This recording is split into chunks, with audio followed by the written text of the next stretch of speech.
Introduction: The Devine Appointment. Stop for a moment. Take your hand off the mouse or the screen. Do not keep scrolling. Do not change the track.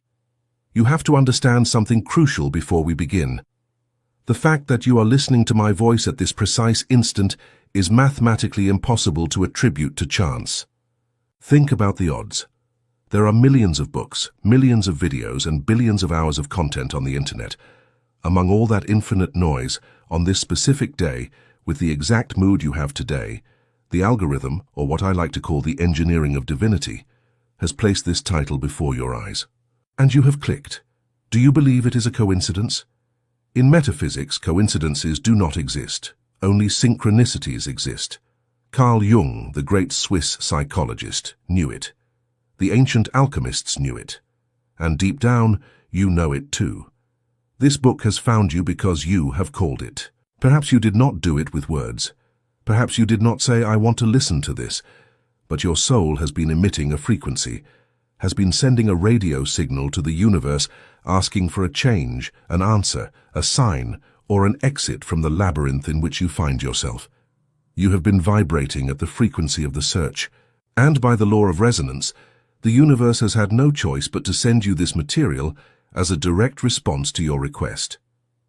Therefore, this is not just an audiobook. It is a divine appointment. It is a contracted encounter between your current consciousness and your future potential.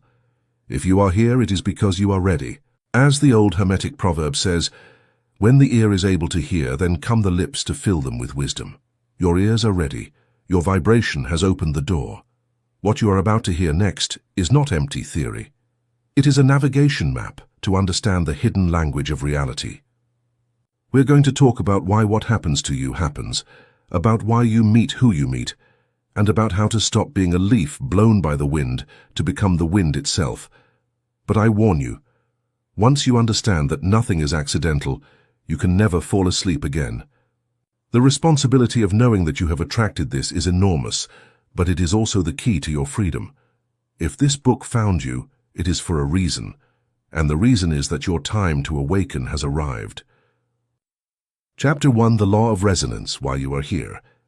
If you want to find the secrets of the universe, think in terms of energy, frequency, and vibration. Nikola Tesla. You do not attract what you want. You attract what you are. Hermetic proverb. Let's start with the obvious. What your rational mind is trying to tell you right now. This is a coincidence. It showed up in my recommendations. A friend sent it to me. I simply clicked. Let me stop you there. In Newton's mechanical universe, where billiard balls collide by inertia, coincidences exist. In the quantum universe in which you actually live, coincidence is a mathematical impossibility. Everything, absolutely everything that enters your field of perception, has been invited by you. This audiobook is not an external object that has collided with you. This audiobook is a response. It is the echo of a shout you gave. It is the materialization of a frequency that you have been emitting during the last months or years. To understand why you are listening to this, and why your life is exactly as it is today, with its debts, its loves, its pains, and its glories, you must understand the mother law of metaphysics, the law of resonance. The physics of the invisible. Forget about spirituality for a moment. Let's talk about physics. You are not a solid body.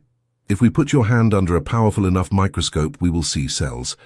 If we look inside the cells, we will see molecules. Inside, atoms. And if we look inside the atom, we will see that it is 99.999% empty space.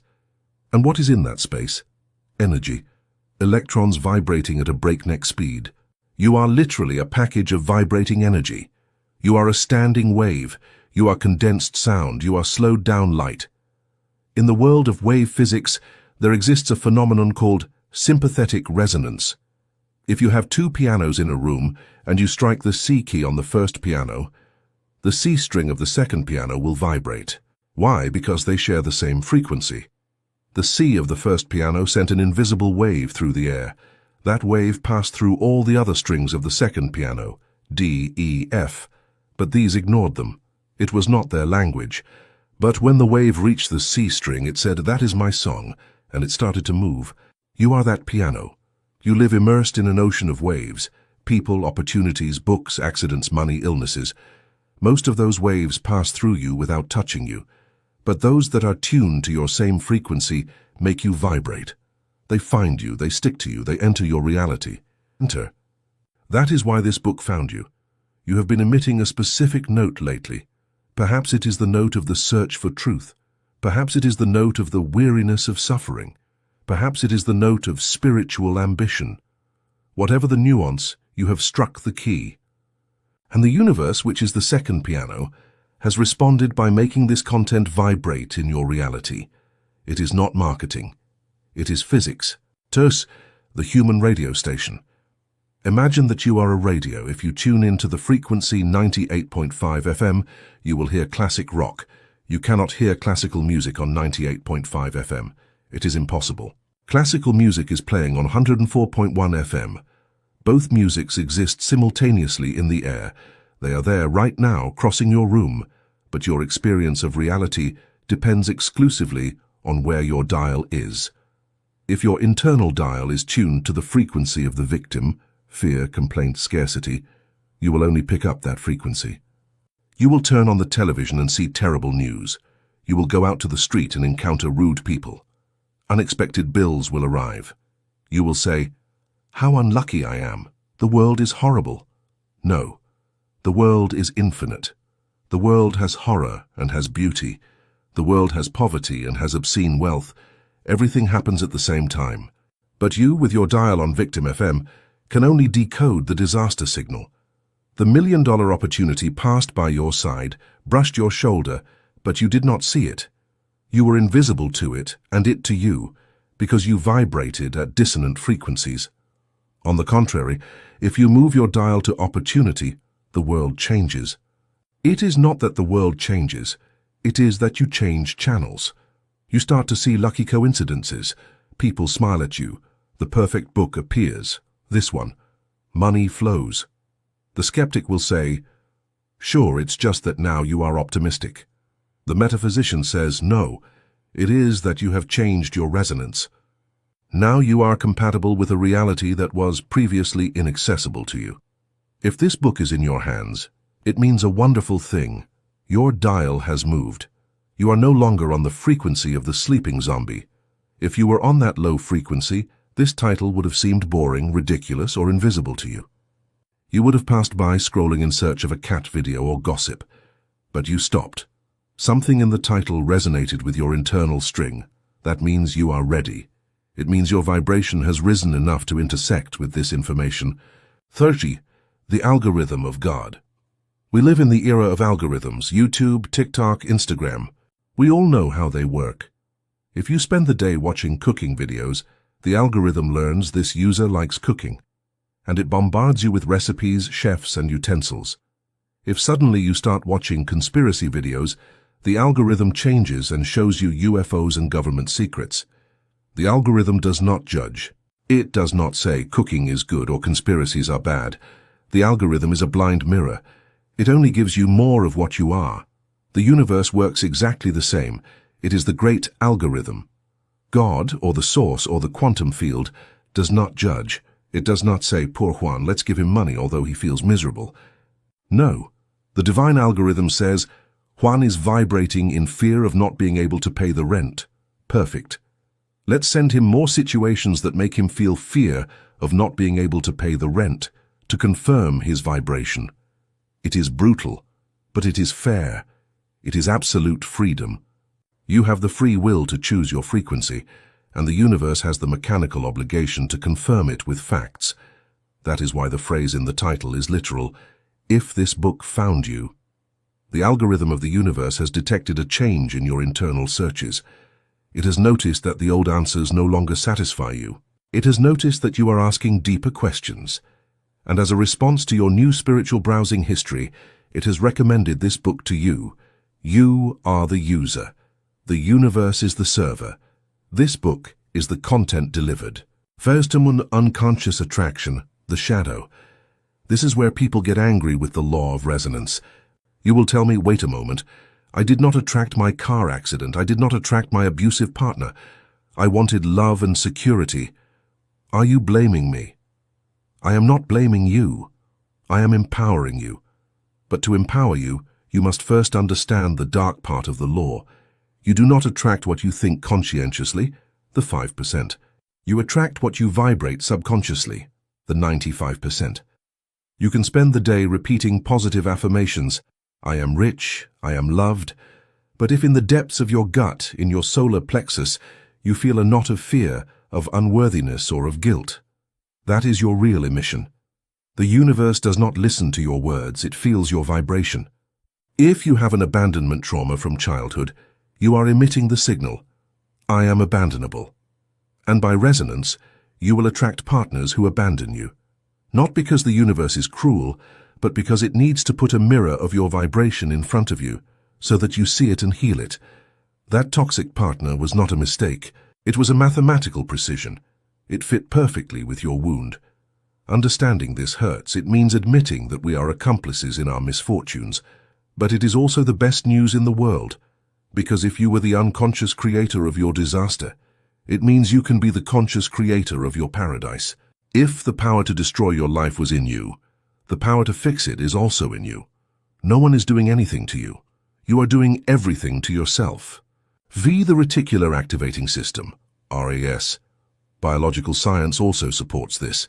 At the base of your brain, you have a filter called the reticular activating system, RAS. Your brain receives millions of bits of information per second. If you processed everything, you would go crazy. The RAS is the doorman of the nightclub. Its job is to filter. It leaves out 99% of reality and only lets through what it considers important. And what does it consider important? That on which you focus. The classic example. You want to buy a red car Model X. Before, you never saw that car. Now that you want it, you go out to the street and boom, you see the red car Model X everywhere. Were thousands of red cars manufactured last night? No, they were always there. But before, you were blind to them because your RAS filtered them. Now that you have tuned into that frequency, your brain shows them to you. Apply this to opportunities. The opportunities to get rich, to be happy, to find love are around you right now. They are crossing your field of vision, but if your RAS is programmed to life is hard, you literally do not see them. You have a cognitive blind spot. This audiobook has managed to pass the filter of your RAS. That means your brain has opened the door to new information. You have lowered the guard of skepticism enough to let the magic in. Fast dissonance and cleaning. There is a side effect of changing your resonance that you must know. When you start to raise your vibration, reading these books, meditating, searching for the truth, your old life begins to crumble. It is inevitable. Imagine that you were a puzzle piece with a triangular shape, and you fit into a triangular hole. Now, by changing your vibration, you are becoming a circular piece. You no longer fit. You start to feel uncomfortable with your old friends. Their conversations bore you or irritate you. Your job starts to seem like a prison to you. You and your partner start to clash. This is called vibrational dissonance. What previously resonated with you now generates friction. Many people get scared here. I lost my friends. Celebrate that. You are not losing anything. You are letting go of dead weight. For the new to enter, the old must leave. If this book found you, it is very likely that you are in a moment of crisis, transition, or emptiness. It is likely that you feel that you no longer belong to your old life. Perfect. That discomfort is the proof that you are growing. The clothes are tight because you have grown. Do not try to shrink to fit in the old clothes. Strip naked and look for new clothes. So you are the cause, not the effect. Most people live as effect. The world happens things to me. The weather makes me sad. My boss makes me angry. The economy makes me poor. They are leaves in the wind. This book has reached you to initiate you on the path of being the cause. I happen things to the world. I decide my vibration, and the world reorganizes to accommodate it. This transition does not happen overnight, but the first step is the radical recognition that you are here. You pressed the button, you made the call. There is no one out there imposing this destiny on you. It is your soul using technology and circumstances to wake you up. Fate, the resonance test. Let's do a quick test. Listen to these statements and feel your body, not your mind, your body. Do you feel expansion, interest, excitement, curiosity? Or do you feel contraction, boredom, cynical rejection? I feel that there is something more to life than simply working, paying, and dying. I have had coincidences lately that seem too strange to be chance. I feel that I have a dormant potential that I am not using. I am tired of being a victim, and I want to take control. Deep down, I know that I am the creator of my reality. If you have felt an internal yes, a small spark, then the resonance is confirmed. The contract is signed, the book and you are compatible. 9. How to use this book. This is not a book to understand intellectually. It is a book to tune in. Each chapter is a different radio station. We will talk about the mirror, the time, the fear, the detachment. Do not listen only with your head. Listen with your solar plexus. Let the information permeate you. Sometimes you will not understand something rationally, but you will feel an internal click. That click is your cellular structure reorganizing to resonate with a higher truth. Treat this audiobook like an oracle.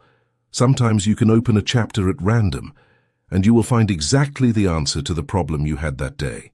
Why? Because of the law of resonance. Your problem, question, vibrates at a frequency, and the solution, answer, vibrates at the complementary frequency. They attract each other magnetically. Chapter 2. The Quantum Reflection. Reality is a mirror. Life is a mirror and sees no more than your reflection. You are the projector in the movie. The world is only the screen. Imagine this scene.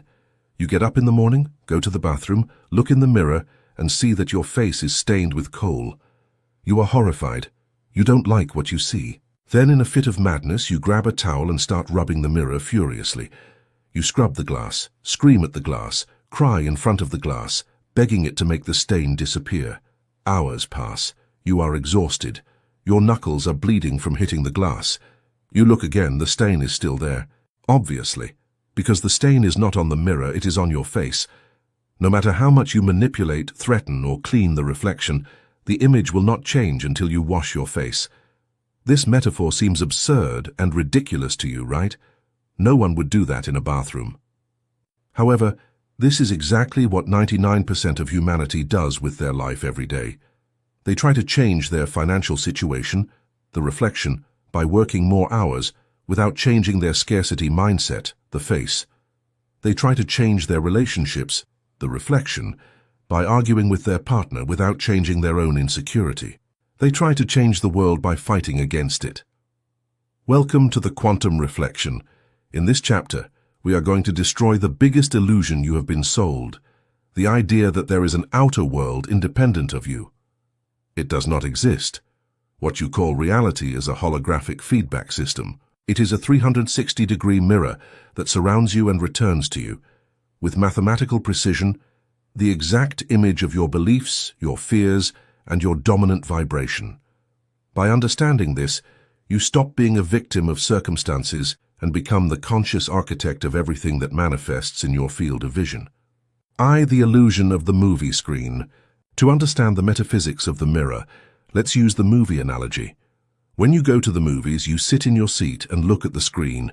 If a monster appears in the movie, you get scared. If the hero dies, you cry. But if you are lucid, you know that the screen is blank. The screen has no colors, no stories, no monsters. The screen is neutral. The movie is coming out of a small device behind you, the projector.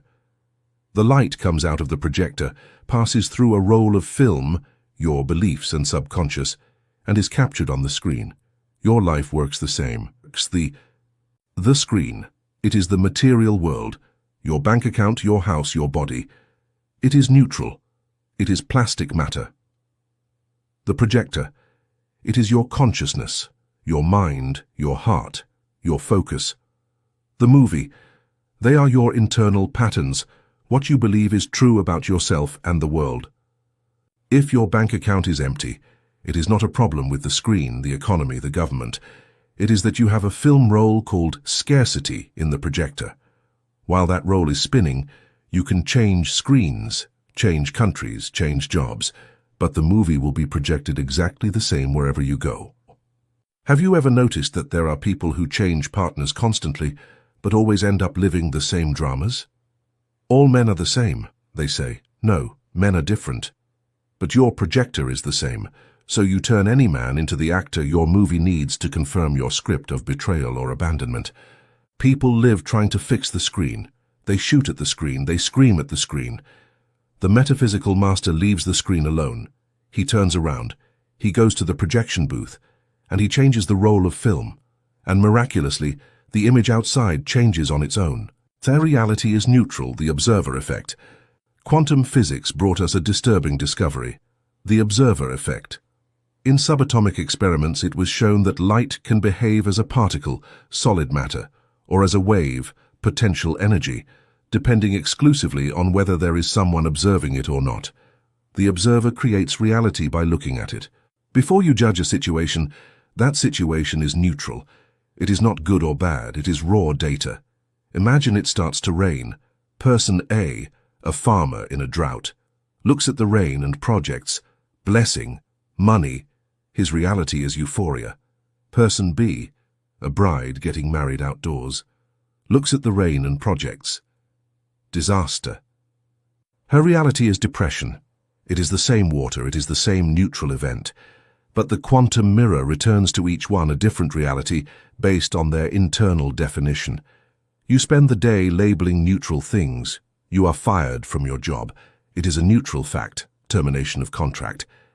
You label, I am a failure. The mirror returns depression to you. Or you label, I am free to start a business. The mirror returns opportunity to you. The mirror has no opinion. The mirror only says, yes. If you say, the world is dangerous, the mirror says, yes it is, here are 3 crime news items to confirm it. If you say the world is kind, the mirror says, yes it is, here is a stranger who helps you. The mirror is a faithful servant who never contradicts you. By mastering your labels, you master the reflection that the world presents to you, choosing to see the hidden potential in every neutral circumstance of your path. Third is the time delay, the trap of density. This is where most people abandon metaphysics. You will tell me, okay, I understand, I'm going to change my movie, I'm going to think I'm rich, done. Hey, I looked at my account and I'm still in the red. This is a lie. Calm down. We live in a dense dimension. Matter is heavy. The quantum mirror of 3D reality has hysteresis, delay. Imagine you are on a giant ship. If you turn the rudder, the ship takes time to physically turn due to the inertia of the water. Or look at the stars. The light you see from a star may have left 1,000 years ago. Perhaps the star already died, but you still see its light because it takes time to arrive. Your current reality is a dead star. Your life today, your money today, your body today, is the result of your thoughts and vibrations from 6 months or a year ago. It is old light. It is the echo of your past. If today you start to change your projector, you think of abundance. The screen does not change instantaneously. You have to sustain the new image while the old reality finishes dissolving. This is the valley of the shadow of death, the time between the change of mind and the change of matter. Most people start thinking positively on a Monday. On Wednesday, they see that nothing has changed. They get frustrated and go back to thinking negatively. They interrupt the process. The mirror was starting to turn, but you stopped it. You must learn to ignore the current reflection while you create the new one. So you must walk through your poorhouse feeling rich, knowing that the poverty you see is only the residue of your old self, and that wealth is already on its way, coming down the pipe of time. Ignore the senses. Trust the vision. The manifestation is inevitable if the frequency is held with unwavering faith. For others do not exist, Neville Goddard. This is the most radical and difficult teaching to swallow. Neville Goddard, the great mystic, said, "Everyone is you pushed out." The people in your life do not have total free will in your reality.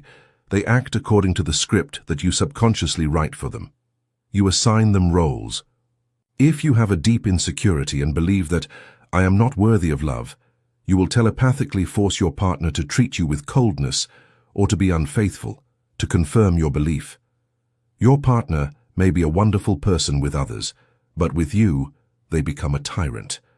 Why? Because you are passing them the script, and they, by resonance, interpret it. This explains why, when you radically change your self-concept, you begin to truly love and respect yourself, the people around you have only two options. 1. They change. Suddenly they treat you with respect, without you asking them to. 2. They leave. Since they can no longer play the role of abuser in your new movie of self-esteem, they vibrate out of your reality and disappear. Stop trying to change people.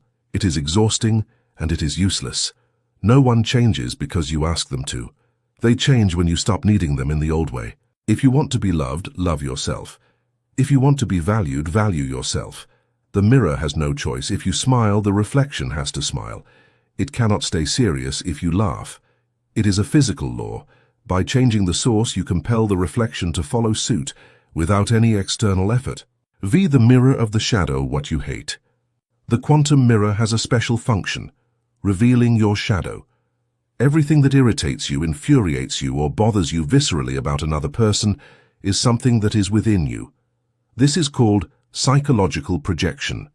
If arrogant people deeply bother you, it is because you have repressed arrogance, or because you would like to be arrogant, have permission to shine, and you don't dare.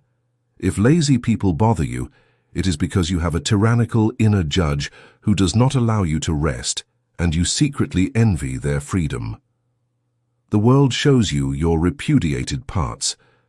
When you point at someone with one finger, there are 3 fingers pointing at you. Every time you have a strong emotional reaction towards someone, stop. Do not look at the other. Look at yourself.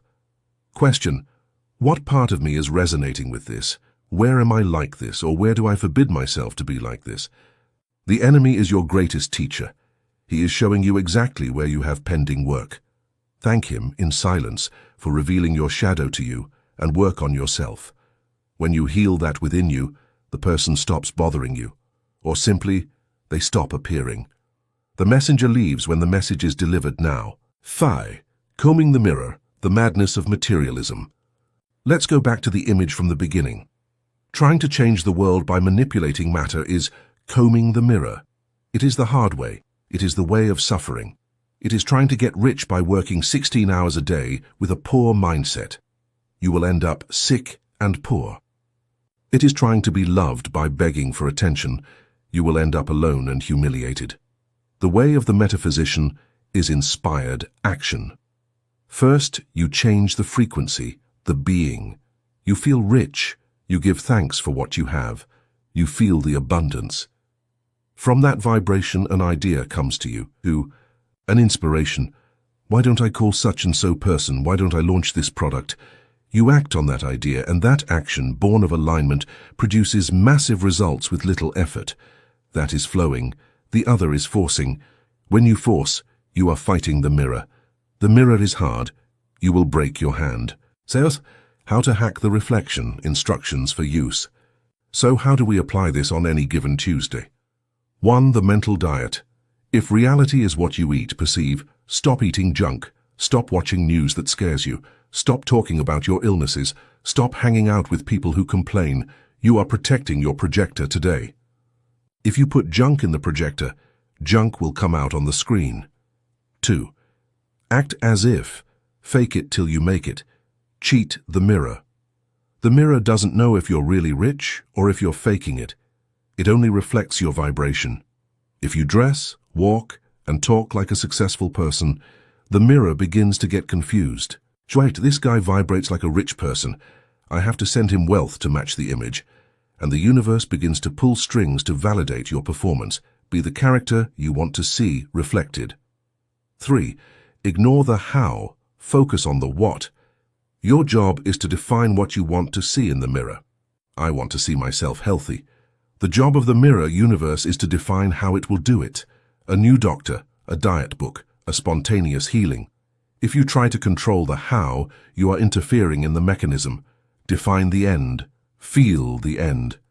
Let the mirror organize the means for the manifestation. Fate, the rearview mirror, guilt. Many use the mirror to torture themselves. They look back. If I hadn't done that, if I had studied something else. The rearview mirror is small for a reason.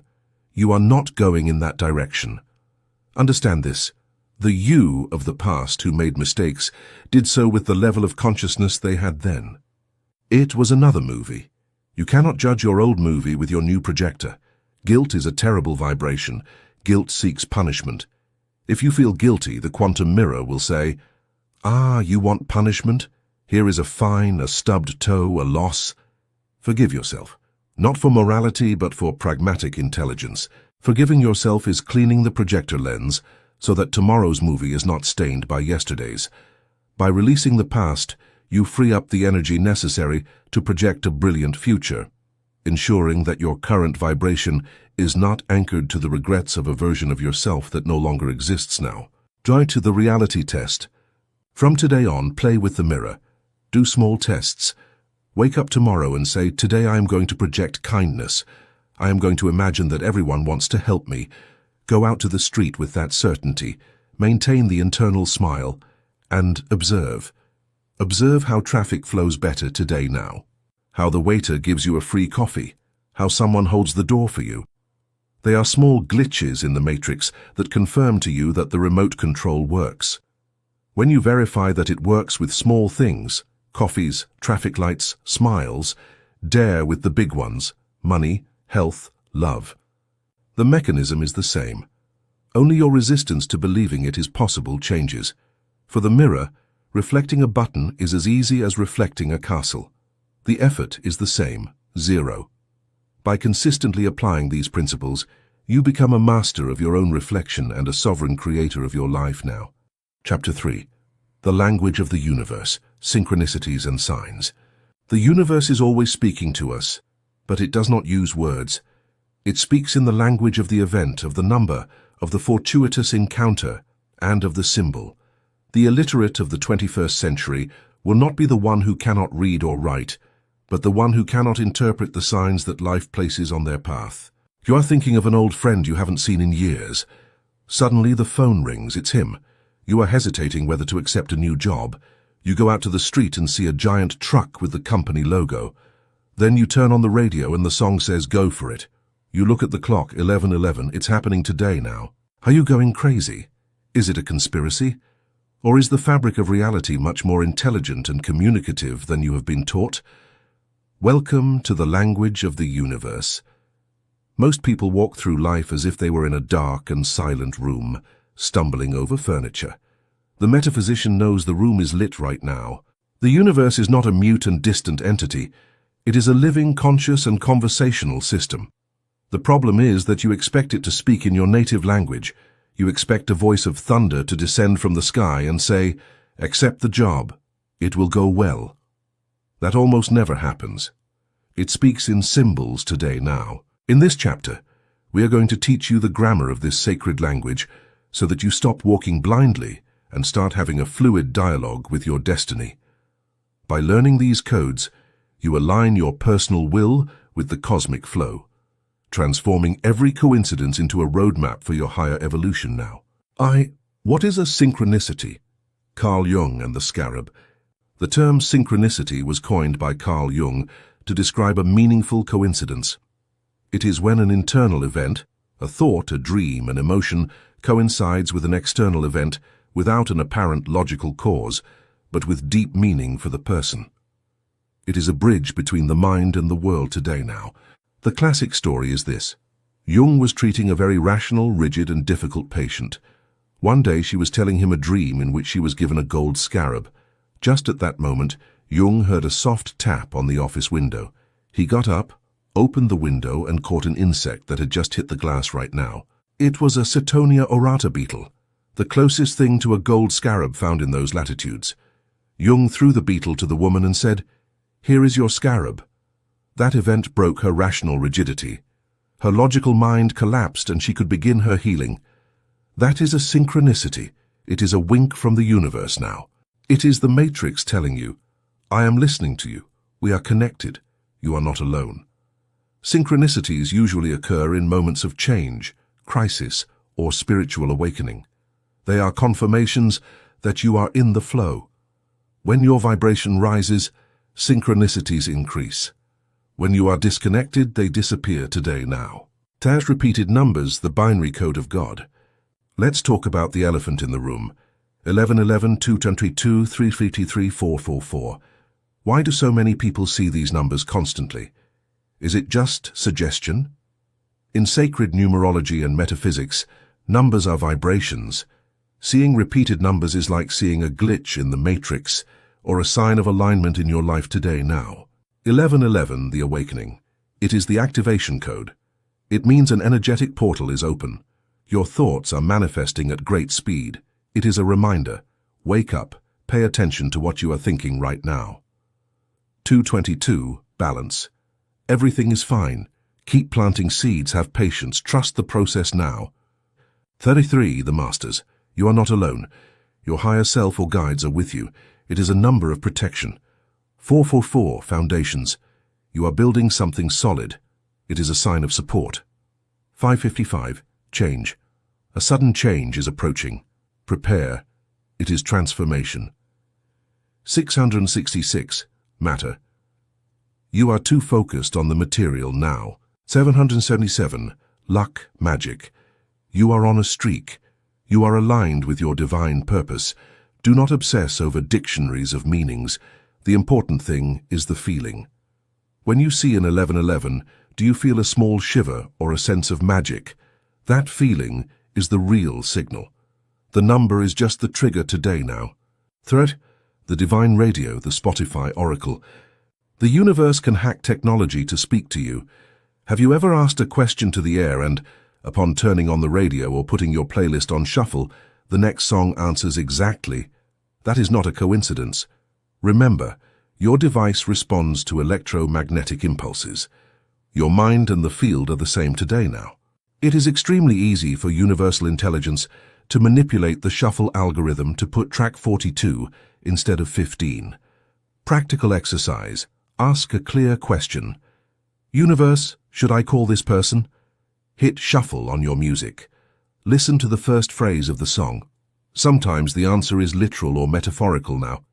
Learn to trust this sacred technology. The ancients used bones or tarot cards. We have Spotify. The mechanism is the same. Chance does not exist. It is consciousness ordering chaos to give a message. By using modern tools as oracles, you allow the divine to reach you through the very channels you use every day now. Favorite totem animals, messengers of nature. Nature is the direct physical manifestation of God. Animals have no ego. They are permanently connected to the source. This makes them excellent messengers. If in the middle of the city you see a hawk perched on your balcony, that is not normal. It is a sign. Pay attention to animals crossing your path today now. Butterfly deep transformation. You are changing from a caterpillar to something with wings. Snake, healing, kundalini, rebirth. Do not be afraid. Spider, creativity. You are weaving your destiny. Patience. Bird, ravens, hawks. Messages from the spiritual world. Higher vision. Look from above now. Dog, cat. If a stray animal approaches you insistently, it is bringing you love or protection. When it happens, do not dismiss it. Ask yourself, what was I thinking exactly when the animal appeared? What is its medicine? If you are obsessed with details and an eagle appears, the signal is elevate and look at the whole now. Listening to strangers, drunken angels. Sometimes the universe uses people as temporary puppets to deliver a message to you. You are on the bus, worried about money. Two people behind you are talking. Suddenly, one says clearly, "Don't worry, the money always arrives at the end." He is telling his friend, but he is telling you. You feel the impact now. That is a sign. The universe is very efficient. It will not descend an angel with wings if it can use a drunk on the corner or a lady in the supermarket line to tell you the exact phrase you need to hear. Keep your ears open. When you are in receiver mode, everyone is a potential oracle for your path today now. Fragments of conversations, billboards, graffiti on the wall. If a phrase jumps at your sight or hearing and resonates emotionally, pick it up. It is for you. By remaining alert to the casual words of the world, you realize that the divine is constantly whispering guidance through the voices of everyone around you now. As physical symptoms, the body does not lie. Your body is the most sensitive antenna you possess. The body receives the signal before the brain. We call this somatic intuition. The contraction. You are facing a decision. You feel a knot in your stomach. Your shoulders close. Signal. No. Danger. Do not go that way, even if it seems like a good idea today now. The expansion. You feel lightness, you feel heat in your chest, you feel excitement or a pleasant tingling. Signal, yes, green light. Go ahead. Sometimes the universe stops you physically. You are about to go on a trip that does not suit you and you get a sudden fever. Or you sprain your ankle before a date now. The ego says, damn it, what bad luck. The spirit says, thank you for stopping me. You saved me from something I couldn't see. If everything is blocked, you get sick, you lose your keys. Stop. Do not force. The universe is putting up a red light to protect you or redirect you. Trust the physical wisdom of your temple now. Serse, the rule of 3, confirmation. How to distinguish a real signal from your own obsession. The ego is obsessive and seeks what it wants to see. The golden rule is the rule of 3. The first time, it's an event. The second time, it's a coincidence. The third time, it's a sign. A stranger recommends the same book you heard about twice today now. If the universe wants you to see something, it will put it in your face repeatedly. It will be insistent. If you see the same name, place, or concept 3 times in a short period from unrelated sources, pay attention. It is a cosmic order. Ignoring it usually leads to regret. I knew I should have done that. Now. Yes, you knew. They told you 3 times. By following the rule of 3, you filter out the noise of your own desires and ensure that you are moving in harmony with a genuine directive from the field, allowing you to act with the absolute certainty that you are being guided by a wisdom far greater than your own today. Fate, how to ask for a sign, the protocol. You do not have to wait passively, you can ask. But there is a correct way to do it. Do not ask from desperation. That generates static. Ask from curiosity and play. The purple elephant exercise. If you want to prove this works, do this today. Close your eyes. Ask for a clear sign that you're being heard right now. Say, Cornaud, universe, show me a clear sign in the next 48 hours. Show me a purple elephant or a blue butterfly, something specific. Let go. Forget it. Do not go out looking for it like a madman. I guarantee you will see it. Perhaps on a child's shirt, an ad, or a sticker. When you see it, you will feel a shock today now. That shock is the neural reconnection. Your brain just understood that reality responds. Once you receive the small signal, you can ask for big things. Universe, if this job is for me, let them call me before Friday. If not, I'll let it go. Putting clear conditions is very useful. The universe loves clarity now. Just in discernment, do not become paranoid. An important warning. There is a thin line between magical awareness and paranoia, apophenia. Not everything is a sign. Sometimes a cigar is just a cigar. If you obsess over every plate, cloud, and word the waiter says, you will go crazy and become paralyzed. I can't leave because I saw a gray cloud. That is fear now. How to differentiate? The true sign comes with peace and clarity. It feels like an aha, it is light. Paranoia comes with anxiety and confusion.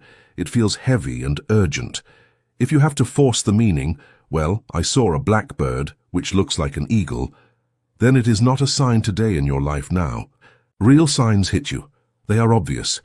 They do not require forensic analysis. If you doubt, it is not a sign. The real sign is unmistakable. By maintaining a grounded and observant mind, you learn to distinguish the profound whispers of the universe from the chaotic chatter of your own fearful imagination right now. Hex the breadcrumbs, step-by-step navigation. The universe rarely gives you the full map. You want to see the whole path from point A to Z. The universe does not work that way. It works like a GPS in the fog. You can only see the next 10 meters. The universe gives you breadcrumbs. It gives you a sign for step 1, call John. You call John today now. Then, and only then, the sign for step 2 appears. John invites you to a party. You go. Step 3. You meet Anna. Step 4. Anna offers you the business of your life. If you had asked to see step 4 from the start, you wouldn't have understood. Your job is to trust the breadcrumb in front of you now. Follow the immediate clue. Do what excites you today. Trust that this small signal will lead you to the next and the next until you reach the destination. This is called living in the miracle zone. By focusing only on the current step, you eliminate the anxiety of the future and move with perfect flow now. Time when the sign is wait or no. Sometimes we ask for signs to confirm what our ego wants. You want to go back to your toxic ex. You ask for a sign, nothing happens. Silence. Or you see danger signs. But your ego manipulates reality. Ah, I didn't see a danger sign. That means everything is fine. Do not deceive yourself today now. Silence is also an answer. If you ask and nothing happens, the answer is not yet, or it is not necessary for you to know now. If you find constant obstacles, the door won't open, the email bounces, the sign is a giant neon no. We call this divine redirection. It is protecting you right now today. An obstacle is not something that prevents you from reaching your destination. It is something that prevents you from falling off a cliff. Appreciate the closed door as much as the open one. That closed door is protecting you. By accepting the no of the universe, you save yourself from unnecessary suffering now. Chapter 4. The Invisible Plot, the Red Thread of Fate. An invisible red thread connects those who are destined to meet, regardless of time, place, or circumstances. The thread may stretch or tangle, but it will never break. Eastern legend. Look around you. You see people. You see the bus driver. You see your boss. You see your partner. You see that stranger who crossed your path today. Your physical eyes tell you that you are separate islands, independent bodies moving through space in a random way. Your physical eyes lie to you. If you could see with spiritual vision or energetic X-ray vision, what you would see would take your breath away. You would see that there are no empty spaces between people right now today. You would see a luminous, intricate, and perfect network of threads connecting heart to heart, plexus to plexus. You would see that the stranger who smiled at you today did not do it by chance. They did it because an invisible thread vibrated and forced them to look at you to give you a microdose of hope that you needed in your life now. You would see that the person who broke your heart 5 years ago was not a random villain. They were an actor hired by your own soul to teach you to love yourself. Welcome to the Invisible Plot. In this chapter, we are going to discover the social engineering of fate. We will understand that your contact list is a map of sacred coordinates now. No one enters your life without an invitation. No one leaves without having delivered their message. Every encounter, however brief, is a cosmic appointment. By recognizing these invisible connections, you begin to navigate your relationships with a sense of purpose and gratitude, knowing that every person is a mirror of your own journey now. Indra's net, we are nodes. In ancient Vedic philosophy, there exists the metaphor of Indra's net. Imagine an infinite silk net that extends in all directions. In each intersection of the threads, there is a brilliant pearl. Each pearl reflects the light of all the other pearls in the net. If you touch one pearl, all the others vibrate in this world today now. You are one of those pearls. You are not an isolated entity fighting against the world. You are a node in a network of consciousness. This explains why sometimes you think of someone and that person calls you. It is not magic telepathy, it is network physics. You are connected by a filament of the plot in your life right now, today, now. When you move, think, feel, you send an impulse through the thread that reaches the other end. Understanding this eliminates existential loneliness. You have never been alone. It is impossible to be alone. Even if you are on a deserted island, you are energetically connected to the totality of the human species in this world right now. Your thoughts affect the collective, and the collective affects you. This network is intelligent. It constantly reorganizes itself to bring you the people you need for your next level of evolution. Sometimes the net brings you a teacher. Sometimes it brings you a lover. Sometimes it brings you an executioner today in your life now. But the net is never wrong in the delivery.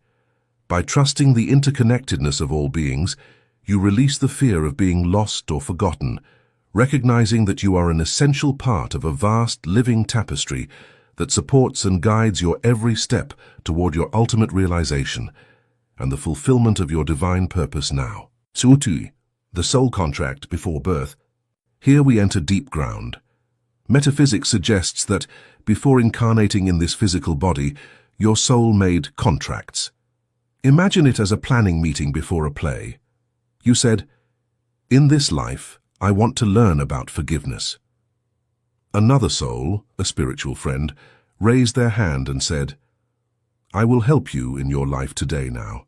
I will go down to earth and betray you. I will do something terrible to you so that you have the opportunity to learn what real forgiveness is." You said, "Thank you.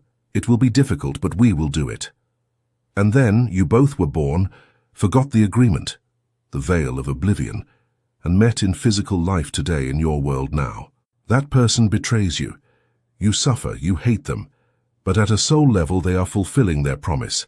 They are playing the role of villain so that you can play the role of hero who forgives. This radically changes your vision of resentment. That absent father, that scamming partner, that toxic ex-partner today in your life now. What if they are not your enemies? What if they are your spiritual trainers? A weight trainer puts resistance on you, makes you sweat, makes your muscles ache. If you didn't know it was training, you would think the trainer hates you. They are putting weight on me to crush me. No, they put weight on you to strengthen you now. Difficult relationships are the gym of the soul. If you look back, you will see that your greatest leaps in growth came after your greatest relational pains. That person pushed you off the cliff so that you were forced to grow wings. Honor their role. And then, if necessary, let them go.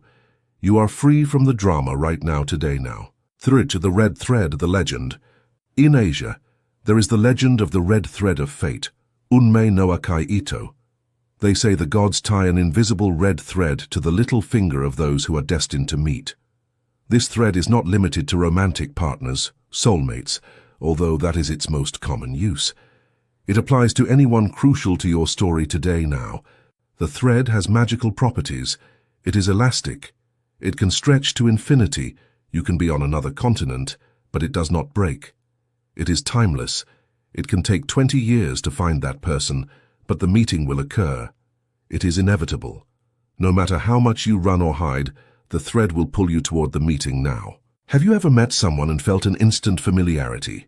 That feeling of, it's you, finally you arrived. There is no discomfort, no need to pretend. It is like putting on old and comfortable sneakers. That is the red thread tightening. It is the recognition that that person was already in your system before you saw them today. These people are the pillars of your life. Sometimes they stay forever. Sometimes they stay for a month. The duration of the contract does not determine the importance of the encounter. Sometimes someone enters your life just to say a phrase that changes your course and then disappears. That brief encounter was tied by the thread now. It was tied by the red thread as much as a 50-year marriage.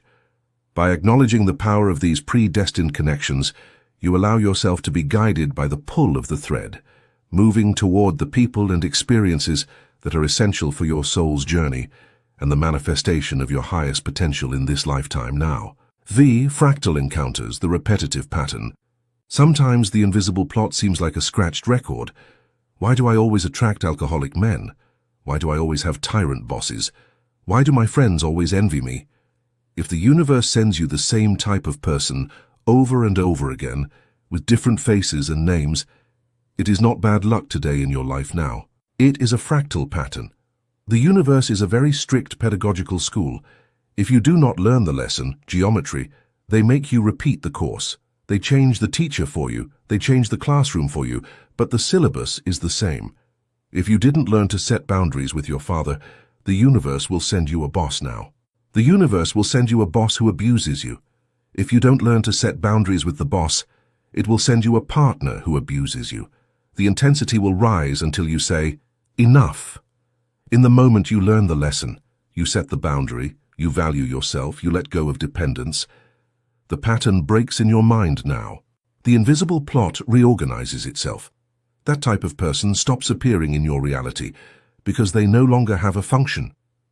The contract has expired. If you are living a painful, repetitive pattern, do not blame the people. They are just actors. Ask yourself, what is it that I refuse to learn today in this world right now? What is it that forces the universe to send me this severe teacher over and over again? By taking responsibility for the recurring themes in your relationships, you dismantle the energetic magnet that attracts the same lessons, allowing the plot to move forward into new territory and more harmonious connections in your path now. V6 degrees of separation, the logistics of God.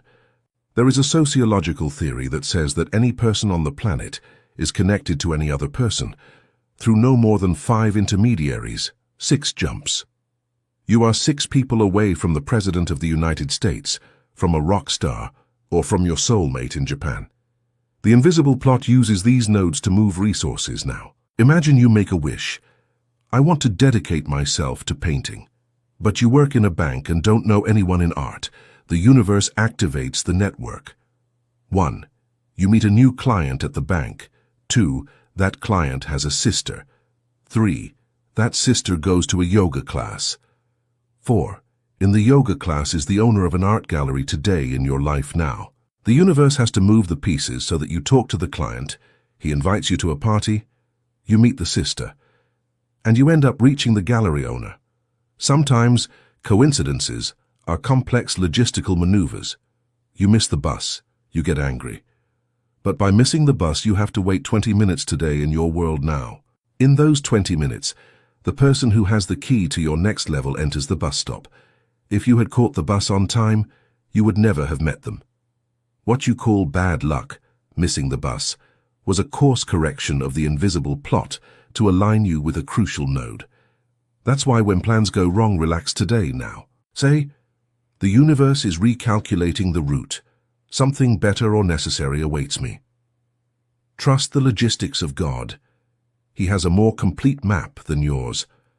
By letting go of the need to control the how, you allow the divine architect to arrange the most perfect and surprising pathways to the fulfillment of your deepest desires now. Thaise, your soul tribe, the chosen family. Not everyone in the network has the same resonance with you. There is a select group of souls who vibrate at your exact same frequency. We call them your soul tribe or soul family. They are not usually your biological family, although they can be. They are those people who speak your language without words in this world now. With them, you don't have to explain yourself. They understand your jokes, they understand your pain, they understand your madness. Being with them recharges your energy instead of draining you. Finding your tribe is essential for awakening. A coal ember, if you take it out of the fire and put it alone, goes out today in your life now. If you put it next to other burning embers, it burns with strength. You are the ember.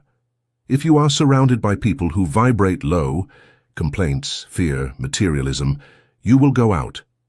It is a physical law. You need to look for your tribe. How? By emitting your true signal. Chapter 1. Be authentic to attract them right now today. If you like metaphysics, say it. If you like art, do it. By being authentic, you turn on your light, and your tribe will see you from afar and approach. Falsehood repels your tribe. If you pretend to be who you are not to fit in with normal people, your tribe will not be able to find you because you have the costume on now. Be weird. Be you. And the weird ones like you will appear.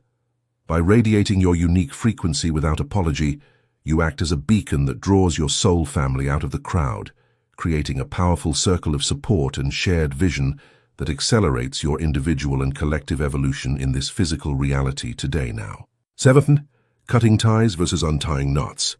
In modern spirituality, there is much talk of cutting ties with toxic people, visualizing scissors and cutting the energetic cord. Sometimes it is necessary, but there is a nuance. If you cut a tie with rage, you have not cut it. Hate is a tie as strong as love. If you hate your ex, you are still tied to them now. You keep giving them your energy. The invisible plot remains tense. True liberation is not cutting, it is untying. Untying means understanding, forgiving, and letting go. It means looking at that person and saying, I understand the role you played. Thank you for the lesson. I free you from the obligation to hurt me now. And I free myself from the obligation to suffer for you. The contract has ended. When you do this from a real neutrality, the thread dissolves. The person disappears from your life, or stays, but stops affecting you. They become irrelevant. You become transparent to them. As long as there is strong reaction, there is karma today. When there is compassionate indifference, detachment, the karma is resolved. By untying the energetic knots of the past, you reclaim the power and attention you once lost to conflict, allowing your soul to move into the future with a lightness and peace that can only come from complete and total forgiveness of all now. First, the mirror effect in relationships, the law of projection. We already saw the mirror in Chapter 2, but in relationships is where it hurts the most. The invisible plot works as a system of mirrors. If you are deeply insecure, the plot will connect you with someone jealous. Why? Because his jealousy reflects your insecurity. They are two sides of the same coin, fear today now. If you are a savior, you want to fix people, the plot will connect you with victims and broken people. You fit like key and lock. But that relationship will be painful. To break the dynamic, one of the two must change their shape. If you stop being a savior and focus on yourself, the victim will have two options now. Mature and stop being a victim. 2. Go find another savior who wants to play their game. Either way, you are free. No one can play a game with you if you refuse to move a piece, to change the people around you. Do not try to change them. Change your role in the play, change your frequency in this world right now. By shifting your own internal state, you fundamentally alter the energetic resonance of your interactions, forcing the invisible plot to either upgrade your existing relationships or dissolve them in favor of new connections that reflect your transformed self and your higher level of consciousness in the world today now. Thus, activating magnetism. How to attract love partners. Many ask, if the red thread exists, why am I still alone? Where is my partner? The thread exists, but you can have it tangled or untensioned. You are blocking the meeting. How? By looking from lack. If you scream, I need someone, you emit a vibration of I don't have. The plot responds now. The plot responds by giving you more loneliness, occupying the space. If your life is full of people who don't fill you, there is no space for new people to enter. The universe abhors a vacuum, but if the glass is full of dirty water, it cannot pour wine. You have to empty first. Let go of lukewarm relationships now. Let go of lukewarm relations to leave space for hot relations. Being the wrong person.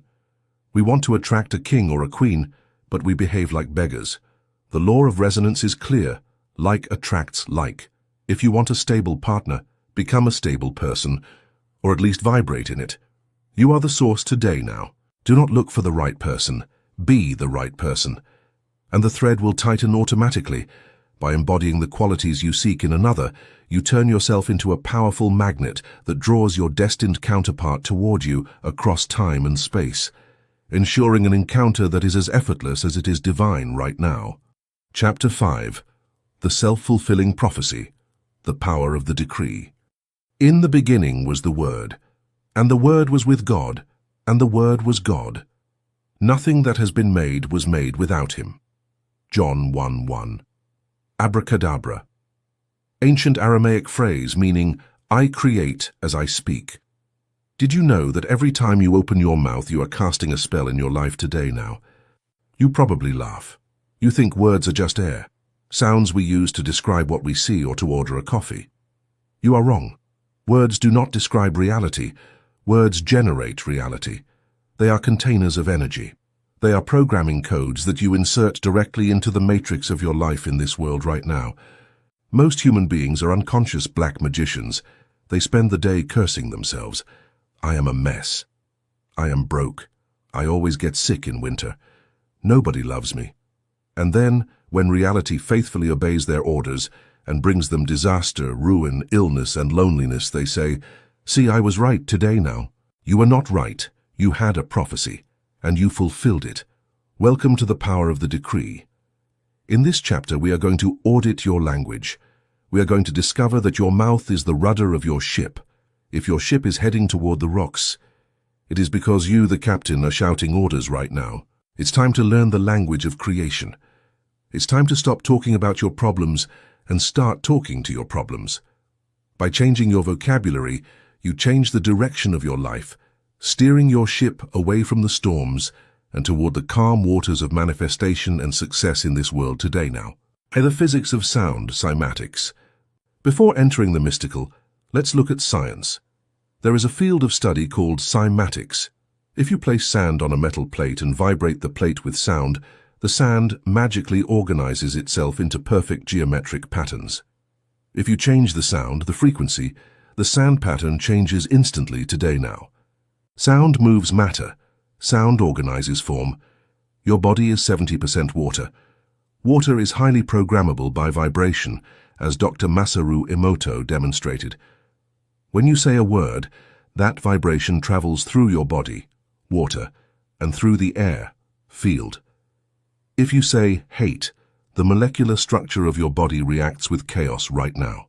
If you say love or gratitude, the structure harmonizes dopamine, oxytocin. But it goes beyond your body. Your words are waves that leave you and travel toward the invisible plot, Chapter 4. They are instructions. The universe is a quantum soup of possibilities. It is waiting for an order to collapse into a fact today. Your word is that order. God said, "Let there be light," and light was made. You are made in the image and likeness of the Creator.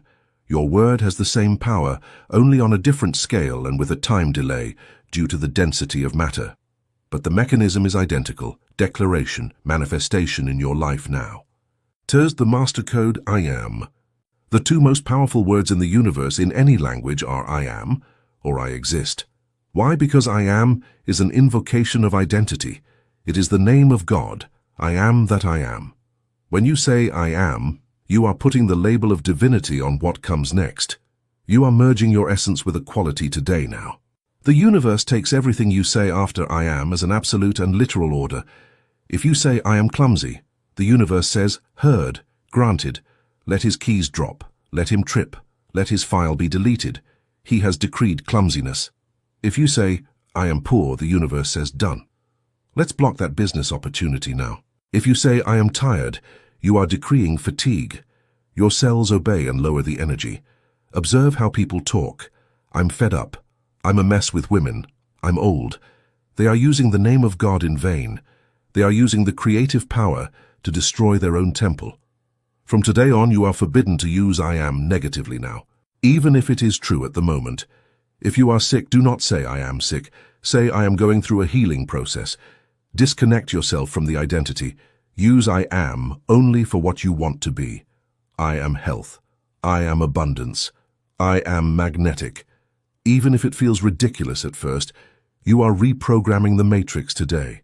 That is, the subconscious is a literal genius. Your subconscious mind is the engine that creates your reality.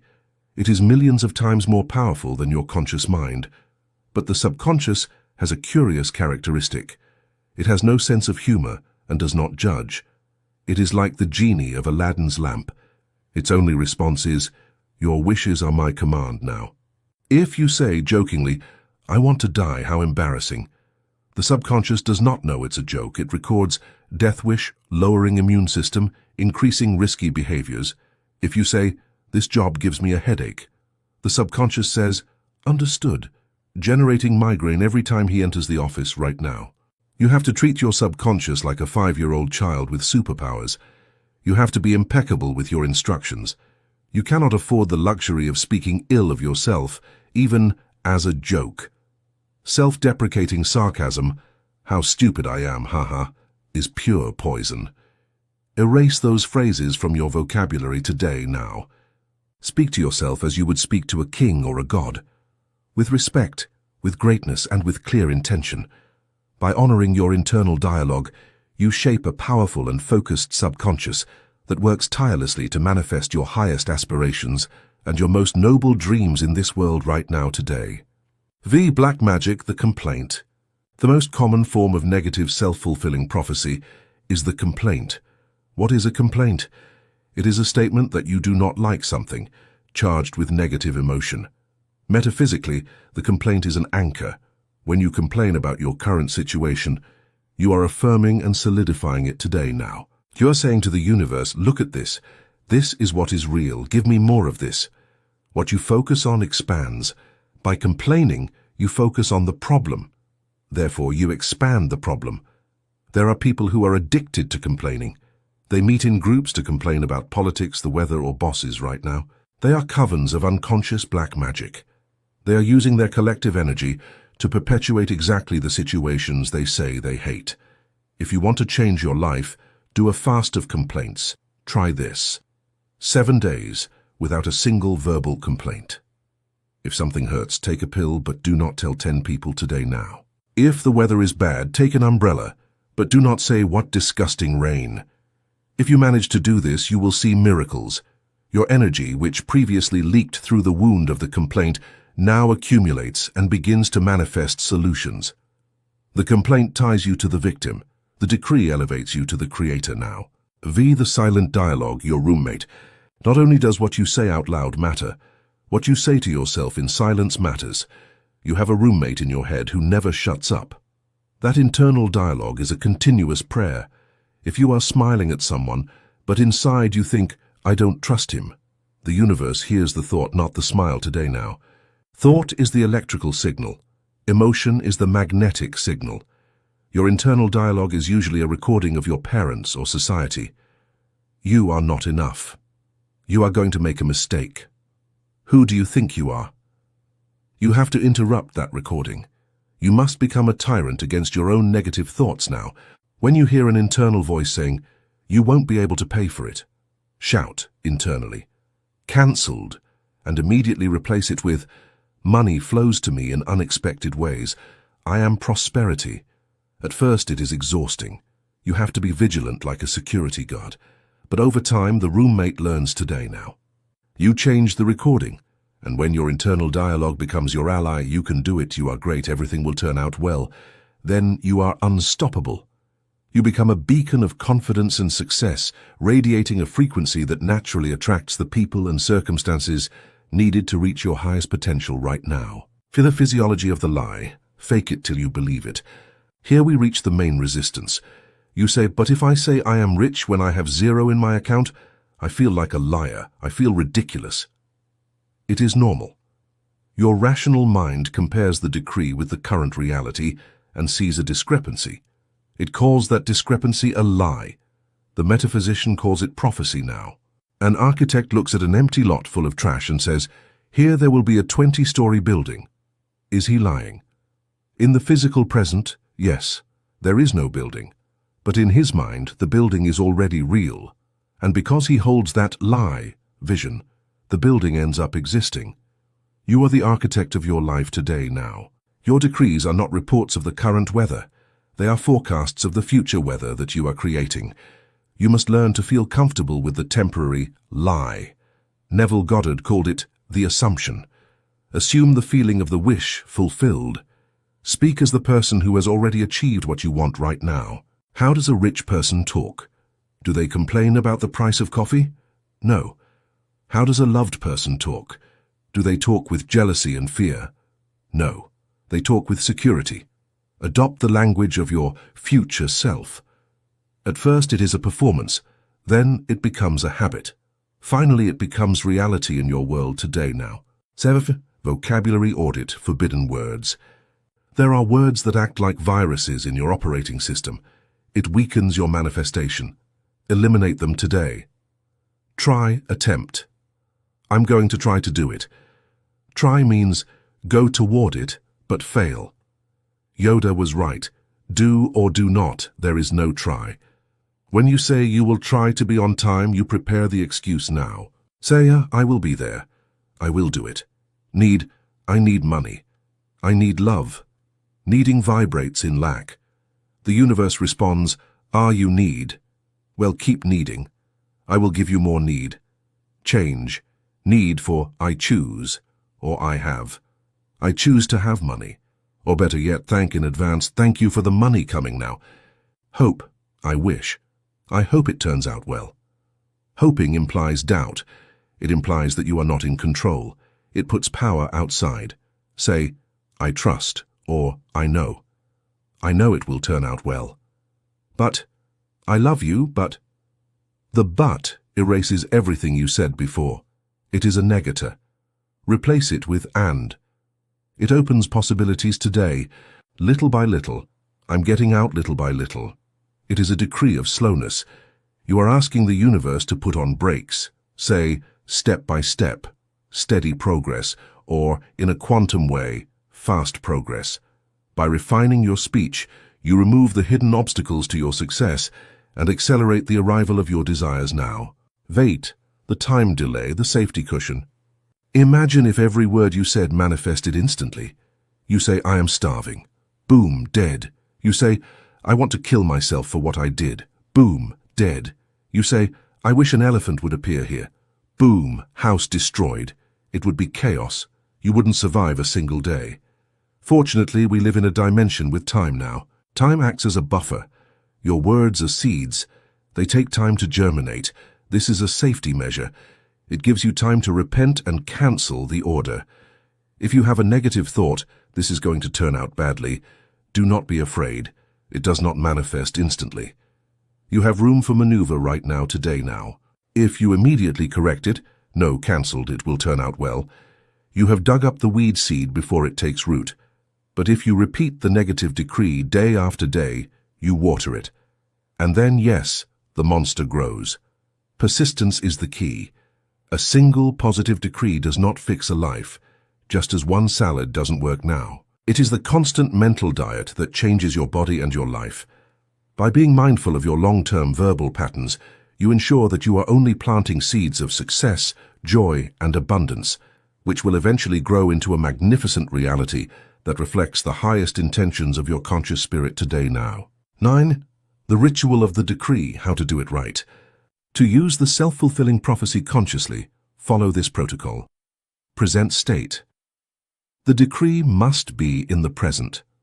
Not, I will be rich. That is future, and the future never arrives. Say, I am rich, or I am in the process of getting rich. Positive. The subconscious does not understand no today now. If you say, I don't want to be fat, the subconscious hears, I want nay fat, and it makes you hungry. Say, I have a healthy weight. Focus on what you want, not what you want to avoid. Emotion. The word is the code, the emotion is the send signal. Repeating like a parrot is useless. You have to feel it now. If you say, I am happy with a bitter face, it doesn't work. You have to generate the emotion of happiness first, and then release the word on that emotional wave. Gratitude. The most powerful decree is thankfulness, because it implies you have already received. Thank you, universe, for this new job right now, today now. This is pure faith. It is the signing of the contract.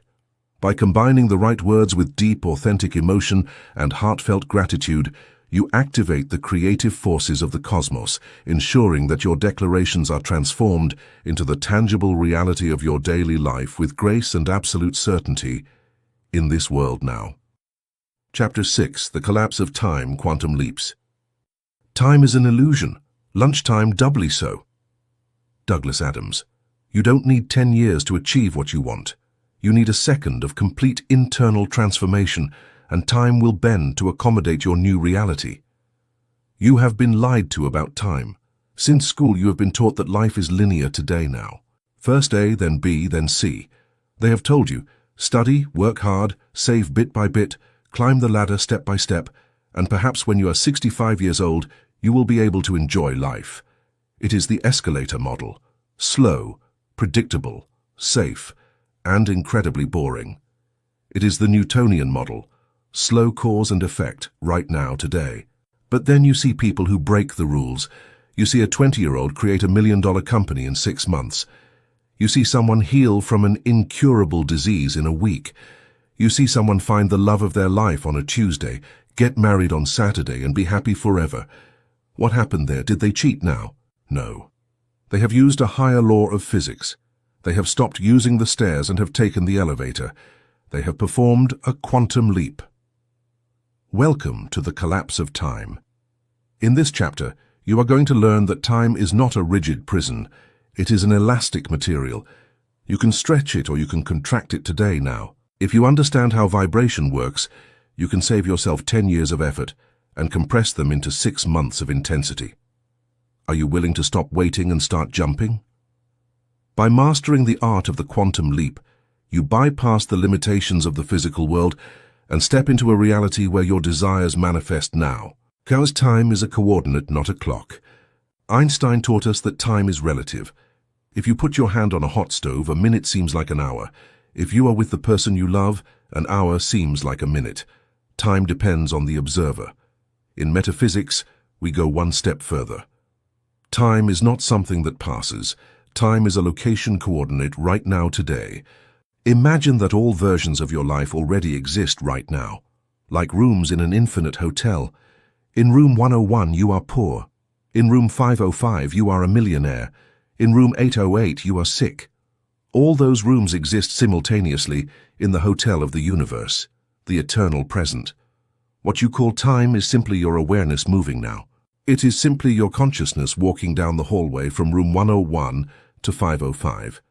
If you go walking, linear method, it takes 10 years.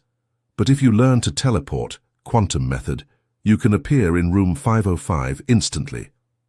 Time is not necessary to create. Time is only necessary for your logical mind to accept the change today now. TUCA, the physics of the quantum leap. In the atom, electrons spin in orbits. For an electron to pass from a low orbit to a high orbit with more energy, it does not travel through the intermediate space. It disappears from orbit A and reappears instantly in orbit B, without passing through the middle. Without time, this is called a quantum leap today now. You can do the same with your life. You do not need to go through the intermediate steps that society imposes on you. Society says, intern, assistant, junior, senior, boss. The quantum leap says, intern, boss, vibration, boss. How? By increasing your energy. The electron needs an injection of energy now. The electron needs energy to jump. You do too. That energy is not caffeine, it is emotional intensity and certainty of identity. If you are able to raise your vibration to the level of your desire and sustain it, reality collapses. The universe is forced to move you to the new timeline. It does so through accelerated coincidences now. You get fired, collapse of the old, and the next day you meet the investor of your life, appearance of the new. For the external spectator, it seems like a miracle or luck. For you, it is applied quantum mechanics. By holding the frequency of your success, you command the universe to rearrange itself around you right now today. Thursday, the trap of linearity. The biggest barrier to collapsing time is your logical mind. Your mind is obsessed with the how. I want to earn $1 million. Okay, if I save 100 a month, it will take 800 years. It's impossible. Your mind calculates based on your past and your current resources. But the quantum leap does not use your current resources today now. It uses the resources of the new timeline. When you jump, the how appears. It is like driving in the fog. You only see 10 meters, but if you move forward, you see the next 10. Linear thinking paralyzes you because it wants to see the whole path before taking the first step. Quantum thinking says, I am at the destination now. I am at the destination vibrationally. The path will unfold under my feet as I walk. Stop asking, how long will it take? That question is an affirmation of distance. If you ask, how much longer, you are affirming, I am not there. And the universe responds, correct, you are not. Keep waiting. End the wait now. To collapse time, you have to eliminate the waiting. You have to feel that it is already done. By living in the conviction that your goal is already achieved, you strip away the power of time and force the manifestation to materialize with a speed that defies all conventional logic and expectation in your life today now. Fair living in the end, Neville Goddard. The great mystic Neville Goddard taught the definitive technique for the collapse of time, living in the end. Do not think of your goal as something future. Think from your goal as something present. Example, you want to move to Paris. Thinking of the end, you look at photos of Paris and sigh today now. You wish to be there someday. This creates separation and time. Thinking from the end, you close your eyes and imagine that you are already in Paris. You feel the air of Paris. You smell the croissant. You touch the doorknob of your Parisian apartment. You feel the gratitude of being there. And you look at the world now. When you do this with intensity, you deceive your subconscious and the universe. The universe does not know how to distinguish between what you see with open eyes and what you feel intensely with closed eyes. If your vibration says, I am in Paris, the universe enters cognitive dissonance. It must correct the error today now. System error. Immediate correction. And then the universe moves heaven and earth to take your body to where your mind already is. A job offer appears. a gifted ticket, an opportunity. The bridge of incidents unfolds quickly. You have brought the future to the present. You have collapsed the distance right now, today, now. But as intensity versus duration, here is the technical key. A quantum leap does not depend on how long you visualize, but on the intensity of the visualization. 5 minutes of total immersion where you feel real emotion, cry with joy, and get goosebumps feeling that your desire is real, are worth more than 10 years of lukewarm affirmations today now. It is like boiling water. You can put the water at 90 degrees for a century, and it will not boil. Put it at 100 degrees for 1 minute, and it will boil. You need to reach the emotional boiling point. You need to feel the reality of your desire with such force that when you open your eyes, you are surprised you are still there now. That strangeness, I feel that this is no longer my life, is the sign that the leap has begun. You have killed the old timeline. Now it is only a matter of physical inertia, lag time, for the new one to appear. By prioritizing depth over length, you activate the transformative power of your soul and accelerate your destiny now. Killing waiting mode. Most people live in the waiting room of life. I will be happy when I get married. I will feel safe when I have money. I will rest when I retire. They are postponing their life. They are pushing their happiness toward the horizon. And since the horizon always recedes, they never arrive in their life today now. Living in waiting mode is living in lack. I wait because I don't have. To collapse time, you must start feeling the emotion of the result now. How would you feel if you were already rich, secure, calm? Then feel secure and calm today with €5 in your pocket. This is the difficult part. This is mastery today now. It requires disciplining your emotions so they do not depend on the external. If you manage to feel rich before wealth, wealth runs toward you because it feels attracted to its equal. Time collapses when necessity disappears and is replaced by gratitude. Gratitude is the magnetic signal of I already received it now. Give thanks before having. That is faith, and that accelerates everything. By cultivating an internal state of abundance, you remove the friction that slows down manifestation, allowing your reality to shift with a fluidity and grace that makes the concept of waiting completely obsolete and unnecessary in your existence now. Changing identity, the actor. You cannot have a new life with an old personality. To take a quantum leap, you have to change identity. The you who earns €1,000 a month has certain habits, certain fears, and a way of speaking. The you who earns €100,000 a month is a different person. They think differently, they walk differently now. They do not tolerate certain things. You cannot drag the old you into the new reality.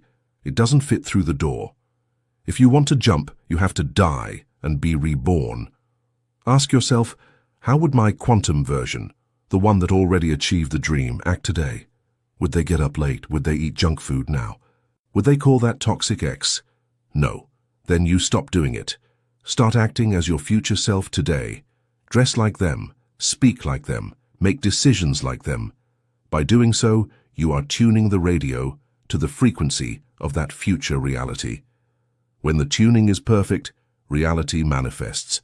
The leap is a change of character today now. Stop playing the victim and start playing the hero.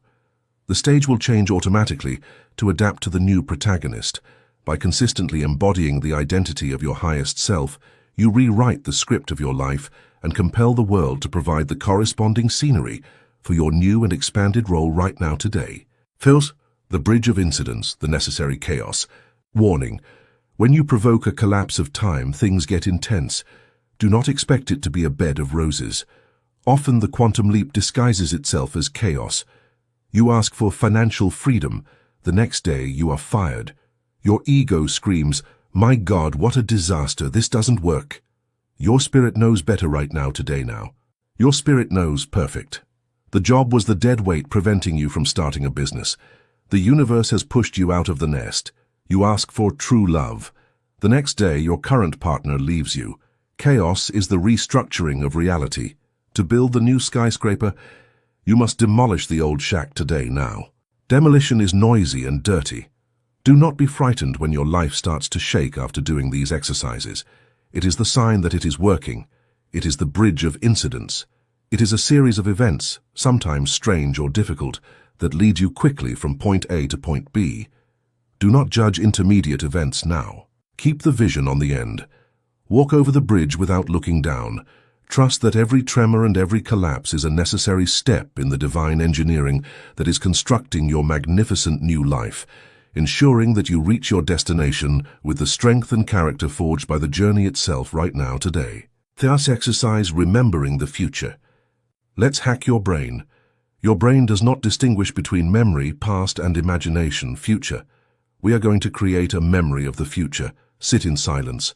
Mentally travel 5 years into the future. Imagine you have already achieved everything. You are successful, happy, healthy. Now look back toward today now. Remember how you achieved it. Ah yes, I remember when I listened to that audiobook. I remember that at first I was afraid. But then I took that risky decision. And I met that person. And everything turned out well. Invent the story of your success in the past tense. It was incredible how fast it happened today. It seemed difficult, but in reality it was fluid. Feel the nostalgia of those old times which are your current present. Feel the relief that it already happened and you already won. By doing this, you're giving your brain a map. You're creating an inverse neural route. You will have a strange certainty now. You will know that everything is going to be all right because you have already remembered it.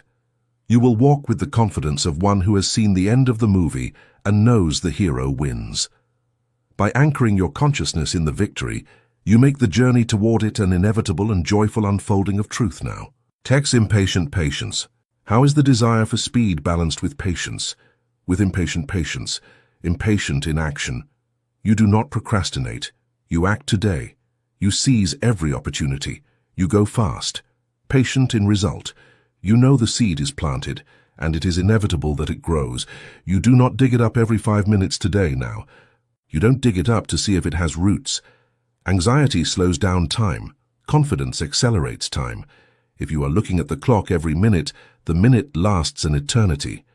If you forget the clock and start enjoying yourself, time flies. To collapse time, you have to forget about time. Dive into the flow of your life now. Enjoy the process of becoming your best version.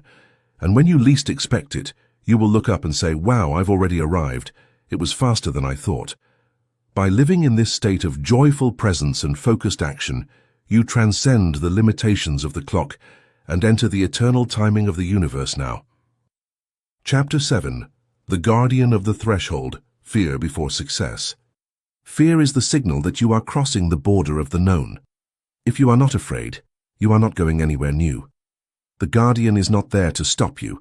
He is there to ask you, do you really want it? You have done the work right now today. You have tuned your frequency. You have cleaned your mirror. You have read the signs. You have decreed your success. You have even visualized the quantum leap. You feel ready. You are excited. And suddenly, crash. Everything breaks. A paralyzing panic enters you in your life now. You get sick the day before the interview. Your car breaks down on the way to the appointment. Your computer deletes your project file. A voice in your head starts shouting, "You are a fraud. You are going to make a fool of yourself. Stop now." Many people, at this exact point, throw in the towel today now. They say, "I knew it. This is not for me. It is a sign from the universe that I should not do it." Error, it is not a stop sign. It is the definitive advance sign. You have encountered the guardian of the threshold in your world right now. He is the last line of defense of your old identity. He is the Cerberus barking at the gates of hell so you don't leave, or the dragon guarding the treasure so you don't enter. If you flee now, you will validate your smallness today now. If you cross now, even if you are trembling, you will become a legend. Welcome to the final test. In this chapter, we are going to dissect fear. We are going to understand why your mind and environment rebel just when you are about to win, and how to use that terror as fuel to cross the door now. The biology of resistance, homeostasis. Let's start with science. Your body does not want you to be successful. Your body wants you to survive. And for your reptilian brain, survival, the known. Any change, even if it is positive, is registered by the primitive brain as a threat in this world today now. Why? Because it is unknown. And in prehistory, the unknown usually meant death.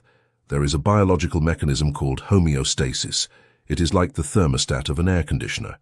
If the thermostat is set at 20 degrees and the temperature rises to 25, the machine cools the room to return it to 20 now. Your life has an internal thermostat.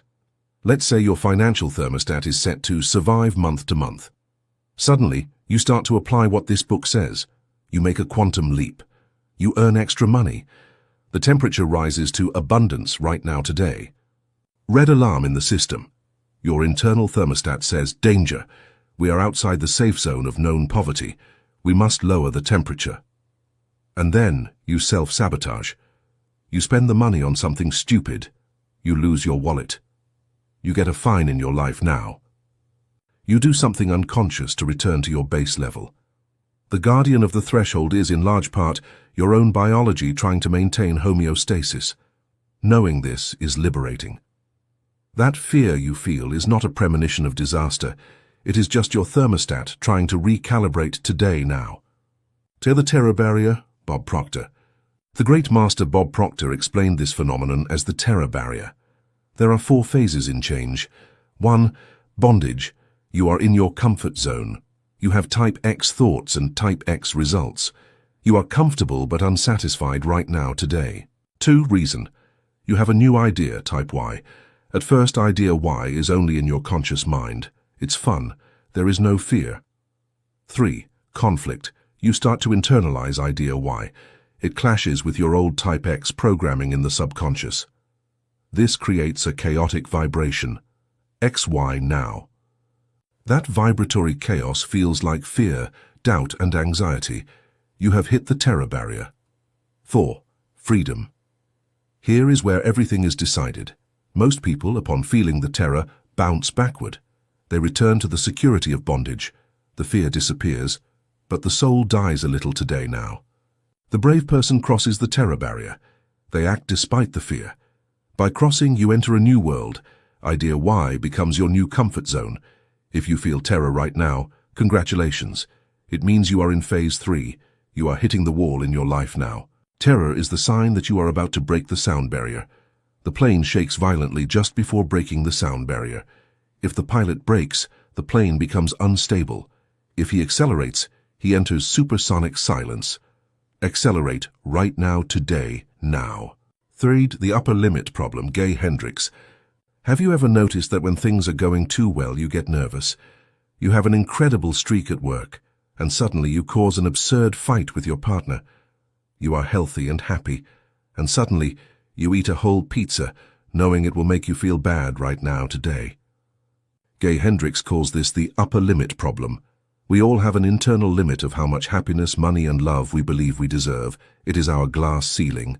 When you exceed that ceiling, your ego panics. Something bad is going to happen. I must ruin it before fate ruins it. Now. The guardian of the threshold is that self-sabotage mechanism. He appears disguised as worry, criticism, or psychosomatic illness. His only goal is to pull you down from the cloud and return you to the dirty ground where you feel safe. How to defeat him? With consciousness today now. When you see yourself boycotting your own happiness, stop and say, I see you, it's my upper limit. I'm getting scared because things are going well. It is safe to be happy. I expand my capacity to receive. Breathe and hold the happiness without sabotaging it now. Fey crabs in the bucket, external resistance. The guardian of the threshold is not always internal. Sometimes he has the face of your mother, your best friend, or your partner. It is the phenomenon of crabs in a bucket. If you put a single crab in a bucket, it will get out easily today now. If you put in several, when one tries to leave, the others will grab it and pull it down. They don't do it out of pure evil. They do it out of panic. If you leave the bucket, you prove to them that it is possible to leave, and that forces them to face their own cowardice now. Your success is a painful mirror for their failure. That is why when you start to change, your environment rebels. You have changed. You have been brainwashed. These voices are the external guardians.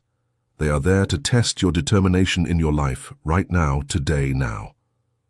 The universe asks you, how much do you want this? Do you want it enough to endure the disapproval of your tribe? If you stop to please them, you fail the test. If you move forward with love but with firmness, one of two things will happen right now. They will let you go and stay in the bucket, and you will have to find new friends, or they will feel inspired by your bravery and follow you toward freedom. Either way, you have to get out. You must be the one to break the cycle and lead the way today now. V. The imposter syndrome, the voice of the guardian. The guardian's favorite phrase is, "Who do you think you are?" You are about to launch your project, write your book, or ask for that raise.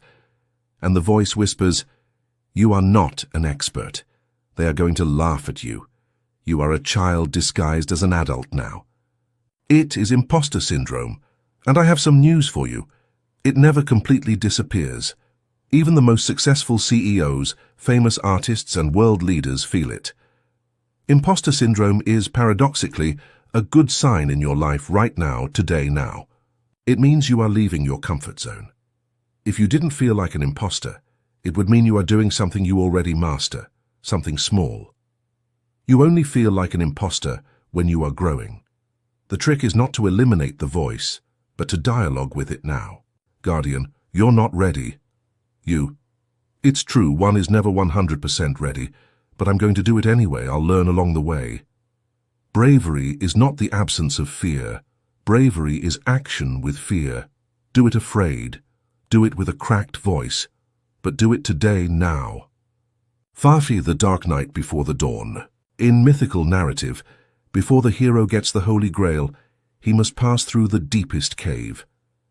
In the Bible, Jesus goes through Gethsemane sweating blood before the resurrection.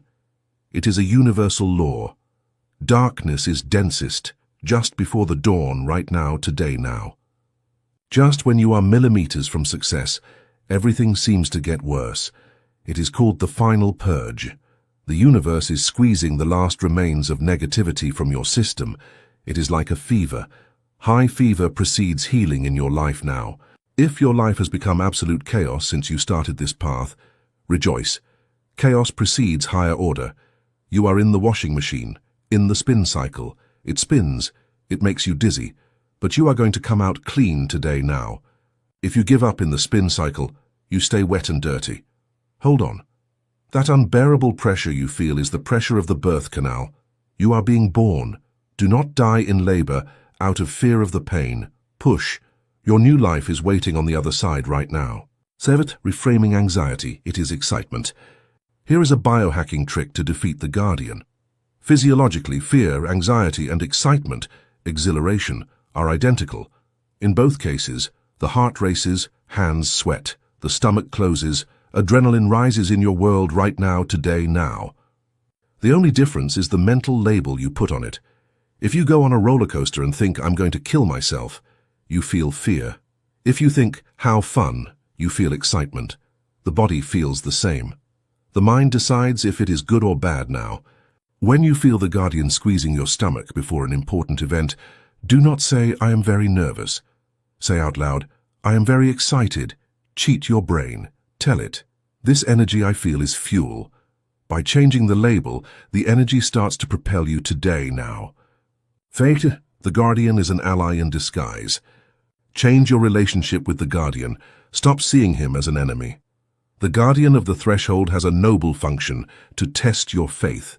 Imagine the universe says, "You say you want to be a millionaire. Fine, but are you willing to face uncertainty now?"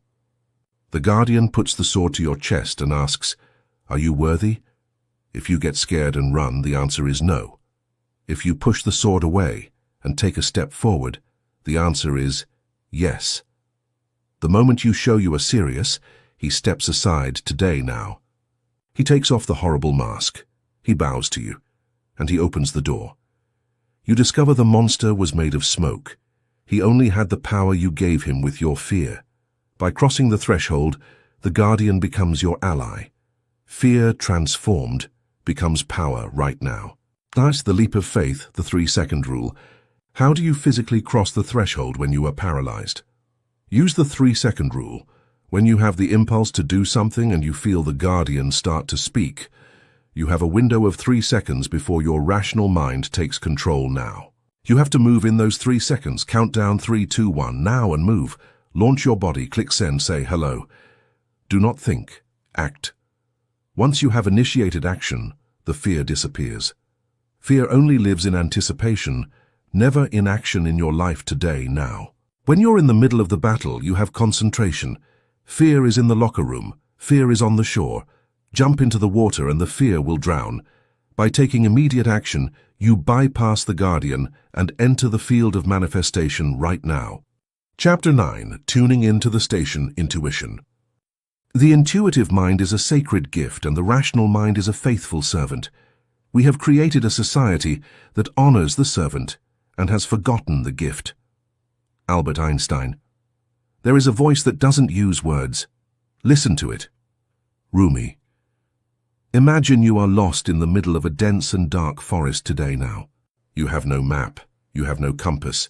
There is no signal on your mobile. You are terrified. Your logical mind begins to scream, "We are going to die.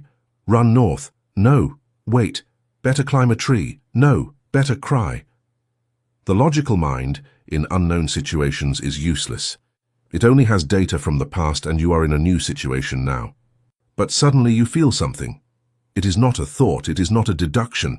It is a tug at the navel, a silent and magnetic certainty that pushes you gently to the right, toward a path that is barely visible among the undergrowth. Your logic says, "You're crazy.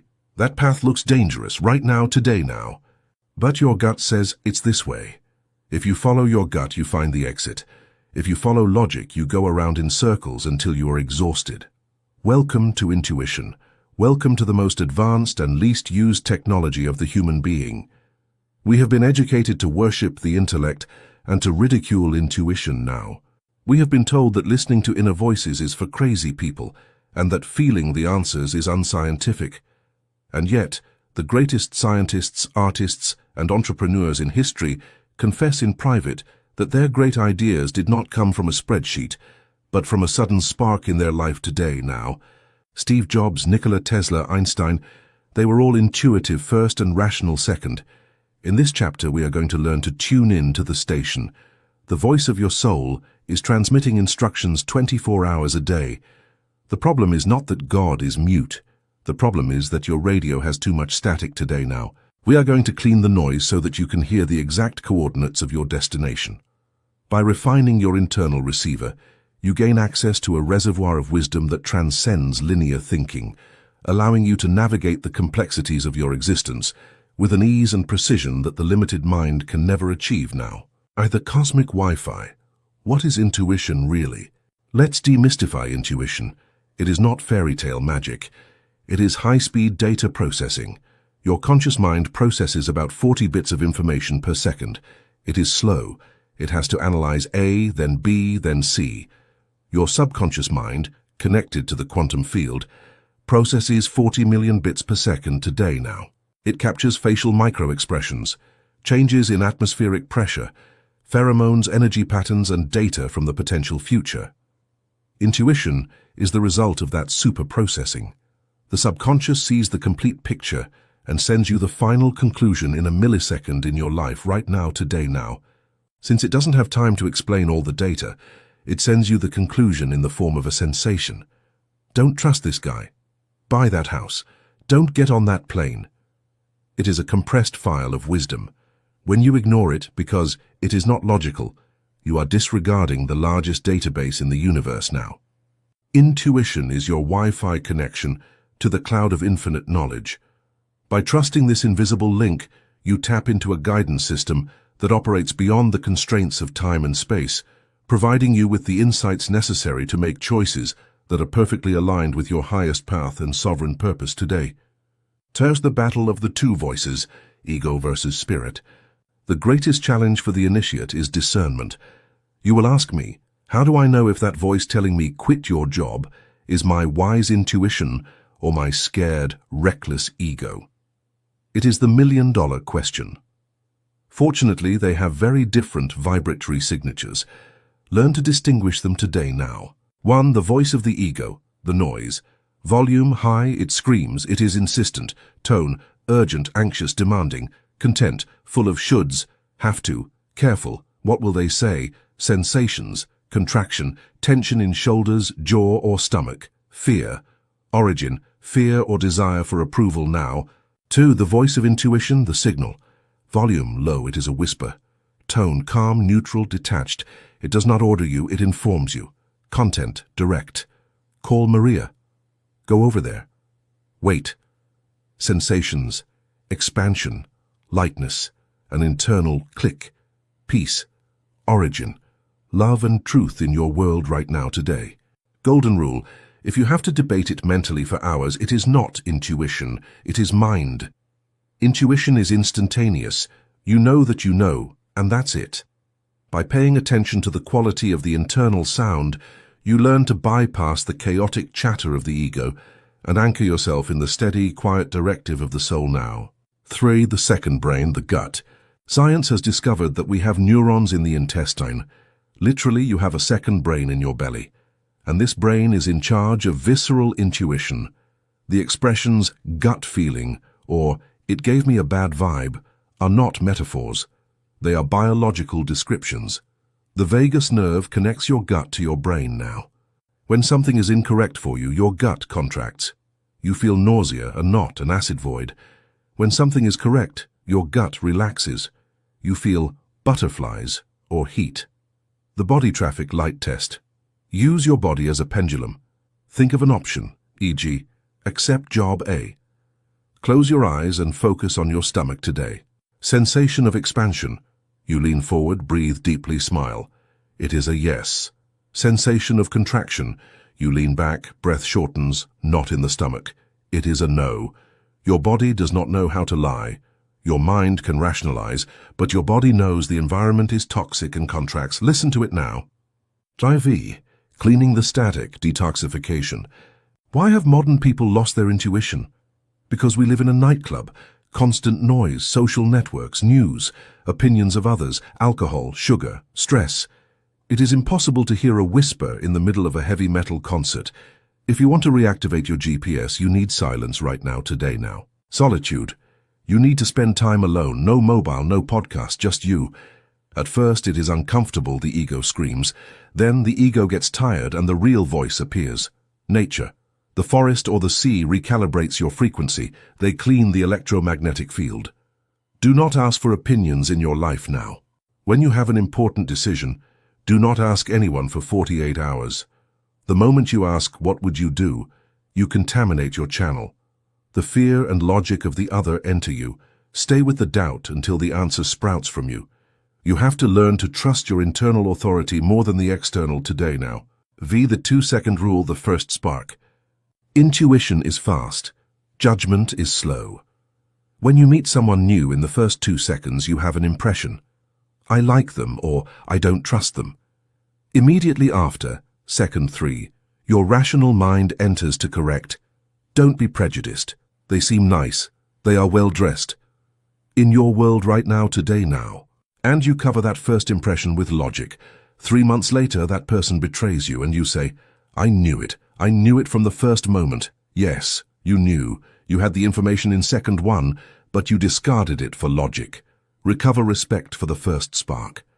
That first energetic reading is the purest now. Practice it with small things. You look at the restaurant menu. Your eyes go straight to a dish. Intuition. Mind. But this has many calories. You order something else. The dish arrives and you don't like it. You look at the dish you wanted at first, and your mouth waters. The universe told you what to eat now. Versus CEO versus manager. The correct hierarchy. Don't misunderstand me. Logic is wonderful. It is a powerful tool. But logic must be the manager, not the CEO. The intuition, CEO, sets the course, decides the what and the where.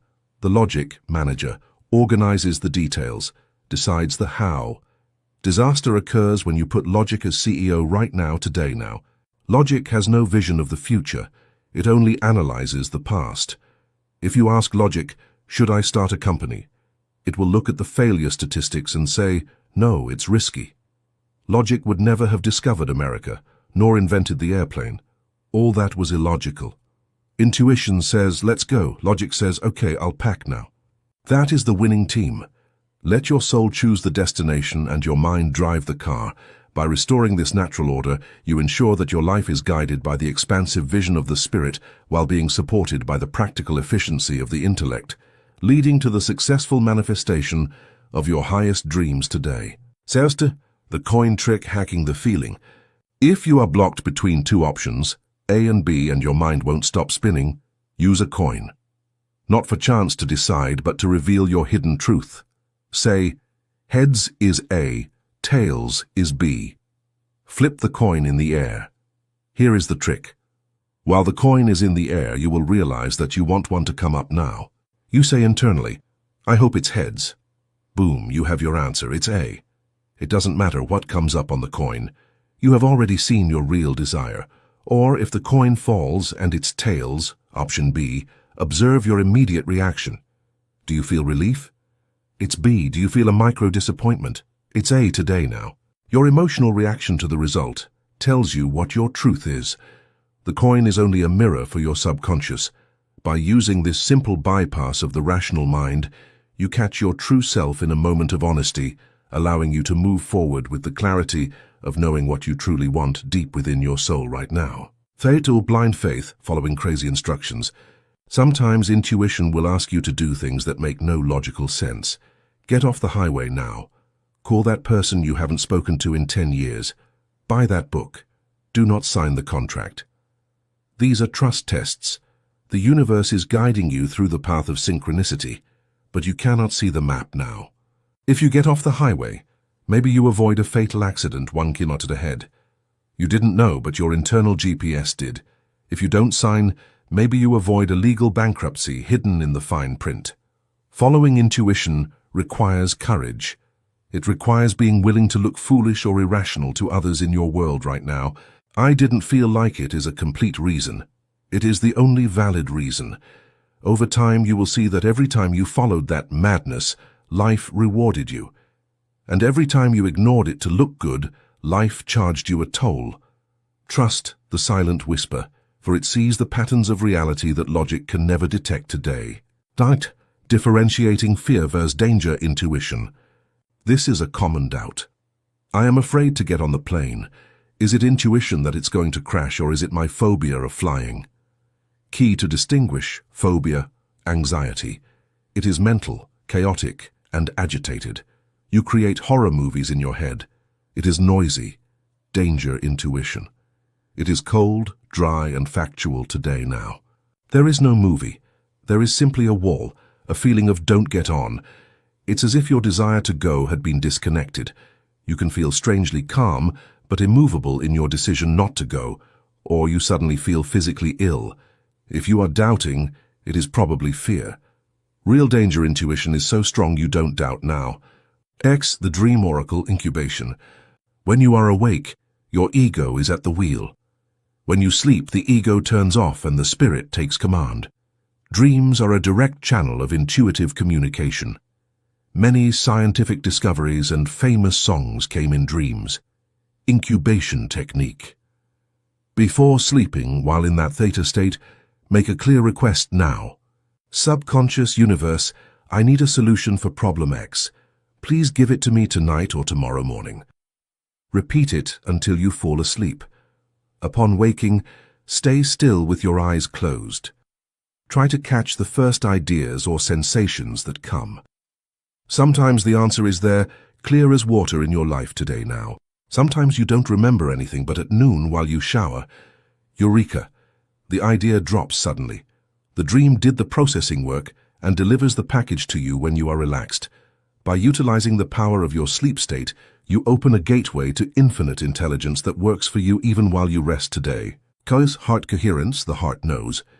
The Heart Math Institute has shown that the heart has an electromagnetic field 5,000 times more powerful than the brain. The heart knows before the brain. In experiments, the heart reacts to a negative image seconds before the image appears on the screen. Precognition.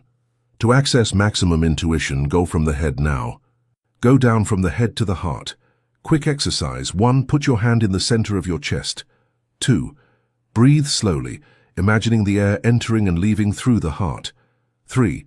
Ask your heart the question, The heart's answer is always soft, inclusive, and wise. It never attacks. It is never in a hurry today now. It is the voice of your inner master. By centering your awareness in the heart, you bypass the defensive mechanisms of the mind and enter a state of profound resonance with the truth of the universe, allowing you to live with a sovereign grace and a deep, unshakable certainty that guides your every step in this world right now. Chapter 10, The Soul's Purpose, Your Hidden Mission.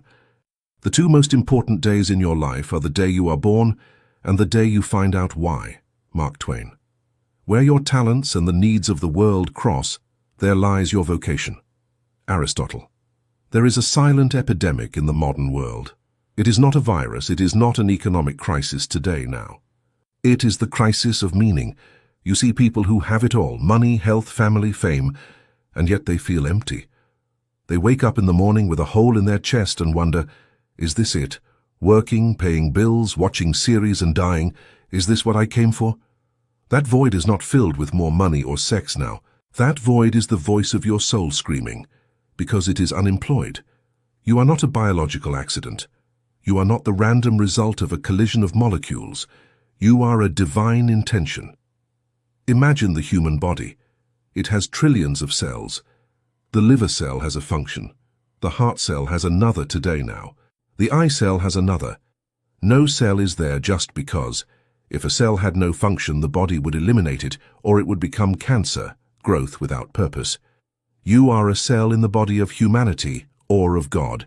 You have a specific function. You have a unique design. You have a purpose in this world right now today.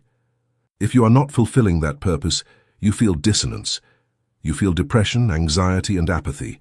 They are the symptoms of being out of your place in the cosmic orchestra. Welcome to Dharma. In this last chapter of teaching, we are going to discover your hidden mission.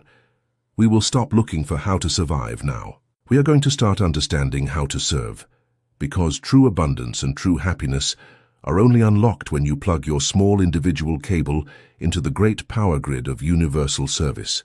By aligning with this greater current, you find that the resources you once struggled to obtain now flow to you naturally today now. The lie of winning a living. We have been brainwashed with a terrible phrase, you have to win your living, earn a living. Think about it, it is absurd. You already have the living. It was given to you for free at birth. You don't have to win it as if it were a prize or a salary. Your right to exist is inalienable in your life today now. What society means is, you have to be useful to the economic system to survive. And so millions of people dedicate their best years to jobs they hate, to buy things they don't need, to impress people they don't care about. That is not life. It is luxury survival. The soul's purpose has nothing to do with your profession now. It has nothing to do with your title. You can be a street sweeper and be living your purpose. You can be the CEO of a multinational and have lost your purpose completely. Your purpose is not what you do outwardly. It is the energy you bring to what you do. It is your unique vibration in this world right now, today now. Some souls have come to bring beauty, artists, decorators, gardeners. Others have come to bring order, administrators, lawyers, organizers. Others have come to bring healing, doctors, therapists, friends who listen. Others have come to bring innovation, engineers, rebels, entrepreneurs. You must find your essence now. If you try to force yourself to be an accountant, when your soul came to be an artist, you will suffer. Even if you earn millions, you will feel poor. Alignment with your original design is the only real wealth. By honoring the truth of your nature, you activate a deep satisfaction that external success can never replicate or replace today.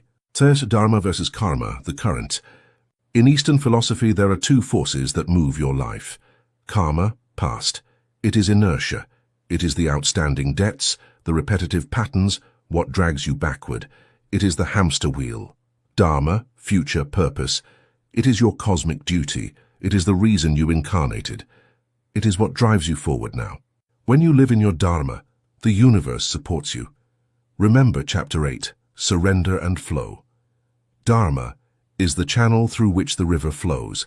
If you swim in the direction of your Dharma, you go with the current. Things come out easy. Resources appear. You feel full of energy in your soul today, right now, today. If you swim against your Dharma, out of fear, greed, or family mandates, Life becomes a constant struggle. You get sick. You exhaust yourself. The universe is telling you, it's not that way. Turn around. Many people believe that finding their purpose is difficult. I don't know what I want to do, they say in their world now. Lie. They know it.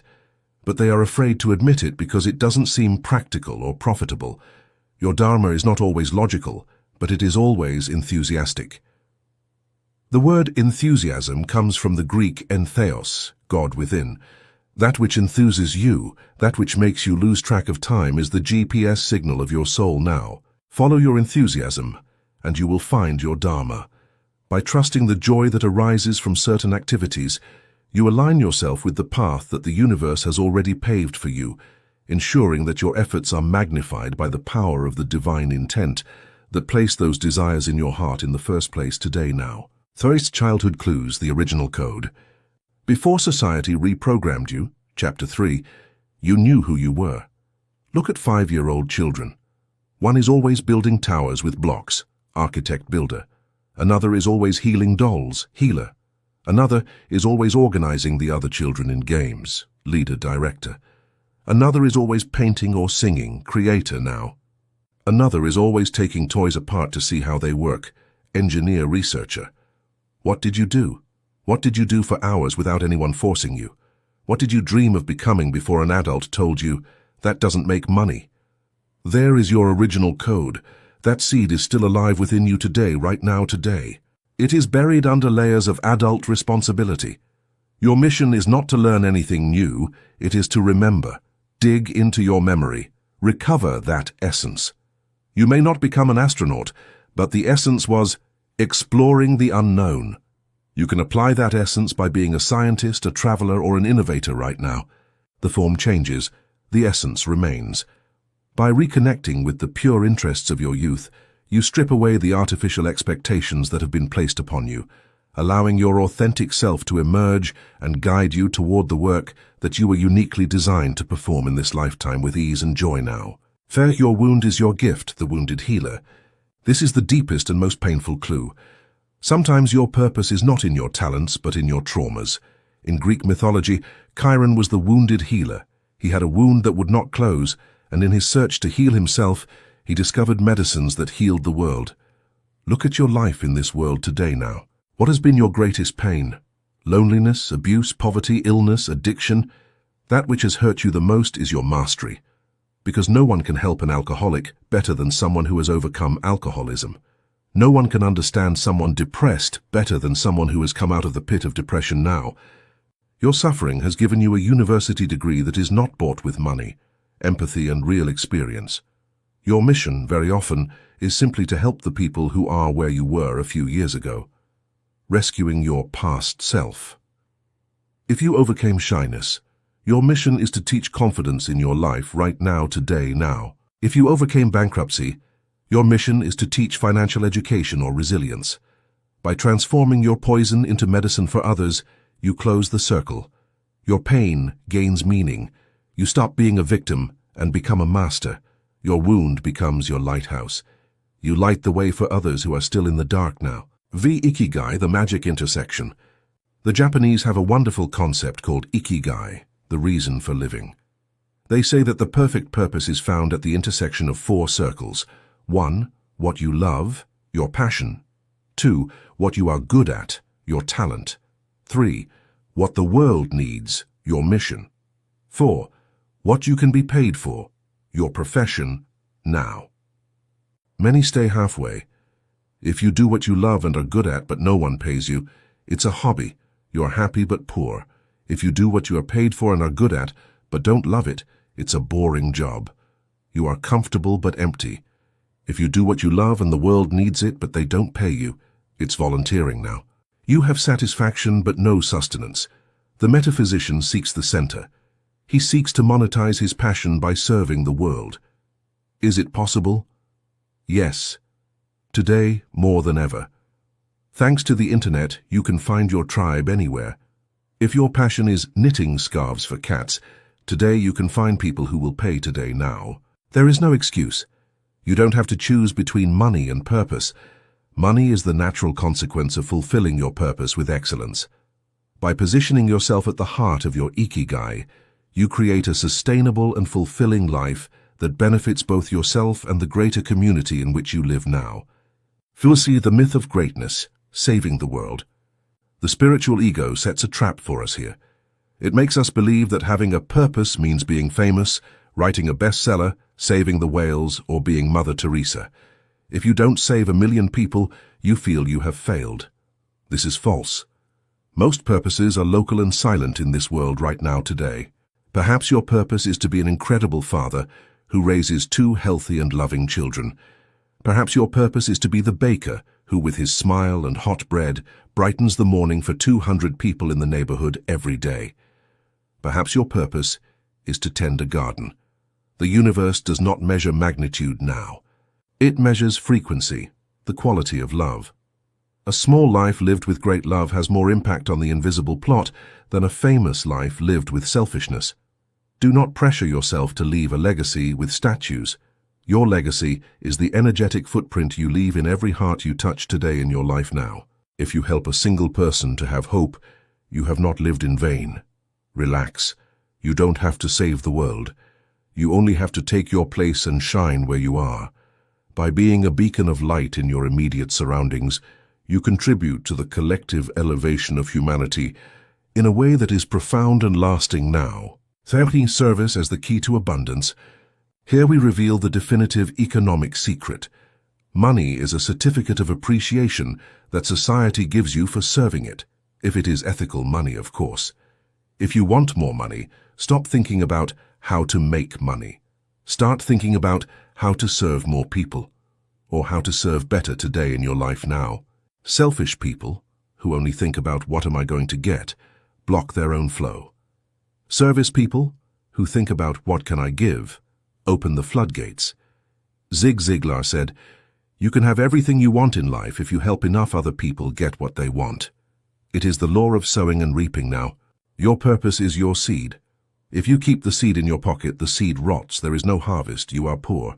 If you throw the seed into the ground, deliver your talent to the service of others, nature returns to you multiplied by 100. The universe is the most generous employer that exists right now, today, now. If you work for the universe, fulfilling your dharma, the universe will take care of paying your bills and with a tip. Trust this. Dedicate yourself to giving, and the receiving will take care of itself. By making service your primary motivation, you move beyond the fear of lack and into a state of perpetual provision and grace now. Theta, fear of your own light, Jonah complex. Curiously, we are more afraid of our success than our failure. Marianne Williamson wrote it masterfully. Our deepest fear is not that we are inadequate. Our deepest fear is that we are powerful beyond measure. It is our light, not our darkness, that most frightens us. Why? Because responsibility comes now, today now. Because if you admit you have a gift and a mission, you acquire responsibility. You can no longer hide. You can no longer play at being small. You have to expose yourself. You have to be seen. You have to be a leader. And that panics the ego, which wants security and anonymity. This is called the Jonah complex in your life now. Jonah tried to flee from the mission God gave him and ended up swallowed by a whale. If you flee from your greatness, life swallows you. You feel suffocated, trapped in the whale of mediocrity. Get out of there. Stop apologizing for shining. Your small game does not serve the world. You must step into your power today now. When you shine, you give unconscious permission to others to do the same. You do no one a favor by playing dumb or incapable. Assume your power. The world needs you awake. By fully embracing your potential, you fulfill your individual destiny and serve as a living example of what is possible when a human being lives in truth now. Just exercise the millionaire and funeral test. To find your purpose today, answer these 2 questions with brutal honesty. Question 1. The millionaire test. Imagine that today you win 100 million euros in the lottery. You no longer need to work for money ever again. You spend the first year traveling and resting. But in the second year you get bored now. You need to do something with your time. What would you do? What would you do for free just for the pleasure of doing it? Would you write? Would you teach? Would you cook? Would you take care of animals? That is your purpose. That which you would do even if they didn't pay you. Is that for which you should be paid today? Question 2. The rage test. What makes you angriest in the world? Animal abuse, political injustice, pollution, poor education of children, junk food. Your rage is a compass. That which outrages you is that which you have come to solve. You are not angry by chance. You are angry because you have the internal code now. You see how it should be, and you see the discrepancy. Your purpose hides behind your indignation. Wherever you see a problem that hurts you, there is your work. By directing your energy toward the resolution of what troubles you most, you find a deep sense of calling that fuels your actions with unshakable resolve now. The 3 stages of evolution. Your relationship with purpose evolves. 1. The victim. Life happens to me. There is no purpose, only survival. Asleep. 2. The creator. I create my life. You use the law of attraction to get things for yourself. Success, money, enlightened ego. 3. The channel. Life happens through me today now. You surrender. You ask, God, universe, what do you want to do with me today? You no longer seek your personal success, but to be an instrument, awakened. The true soul's purpose is found in stage 3. It is when you become the flute through which the universe blows. There is no more tension, only music now. Conclusion. Now it is your turn. The audio is about to end. My voice will fade away in a few seconds. Silence will fill the room once again. And in that silence, you will be left alone with yourself. That is the moment of truth. Until now, it has been easy. Listening is passive. Nodding your head while I told you universal secrets is comfortable today now. It feels good to know things. The spiritual ego loves to accumulate data, but this book has not come into your life so that you can be smarter, nor so that you have interesting conversation topics at dinners. This book has come into your life to set it on fire. The title was not a marketing phrase in your world right now, today now. It was a literal sentence. If this book found you, it is for a reason. The reason was not to entertain you. The reason was to wake you up. The universe has moved invisible threads, has calculated times, and has synchronized algorithms to put this information in your ears at this precise moment in your history in this world now. The universe has fulfilled its part of the deal. It has delivered the map to you. It has given you the compass. It has reminded you who you are. Now, the ball is in your court. The book has done its job. Now it is your turn to do yours. Do not make the mistake of the spiritual tourist in your life right now, today now. The tourist visits sacred places, takes photos, says, "How beautiful," and goes back home to live just as before. Do not be a tourist. Be an inhabitant. I do not want you to believe me. I do not want blind faith. I want you to be a scientist. Go out there and put everything we have talked about to the test today now. Challenge the universe, make the decree, look into the mirror. Ask for the sign, throw yourself into the void. If what I have told you is a lie, nothing will happen and you can go back to your life as a victim. But if what I have told you is true, then you have in your hands the dynamite to blow up the walls of your prison now. I warn you, inertia is strong. Tomorrow the world will try to put you to sleep again. The news will try to scare you. Your environment will try to limit you. Your old mind will try to sabotage you. You will have to be a warrior. You will have to defend your frequency as one who defends a fortress today in your life now. But you are no longer the same person who started chapter 1. Something has broken inside you, and something new has been born. You can no longer not know. You have already seen the puppet strings. You can no longer pretend that you move by chance. You know that you are the cause. You know that you are the origin today now. Your life is a blank canvas starting from this second. The past no longer has power over you unless you give it to it. The future does not exist until you create it. You only have the eternal now. And in this now, you have the power of God beating in your chest. Do not look for more books for a while in your life now. You already have enough theory. The library is closing. The laboratory is opening. The laboratory is your office, your kitchen, your bedroom, the street. That is where the magic happens. Turn your life into your masterpiece. Make it so that when you reach the end of your days and look back, you can say, I did it now. I did not just survive, I created, I lived, I loved, I fulfilled the reason why the book found me. Thank you for listening. Thank you for resonating. Thank you for being brave. We will see each other in the mirror. We will see each other in the plot. You and I are one. The dream is over. Your reality begins today, now.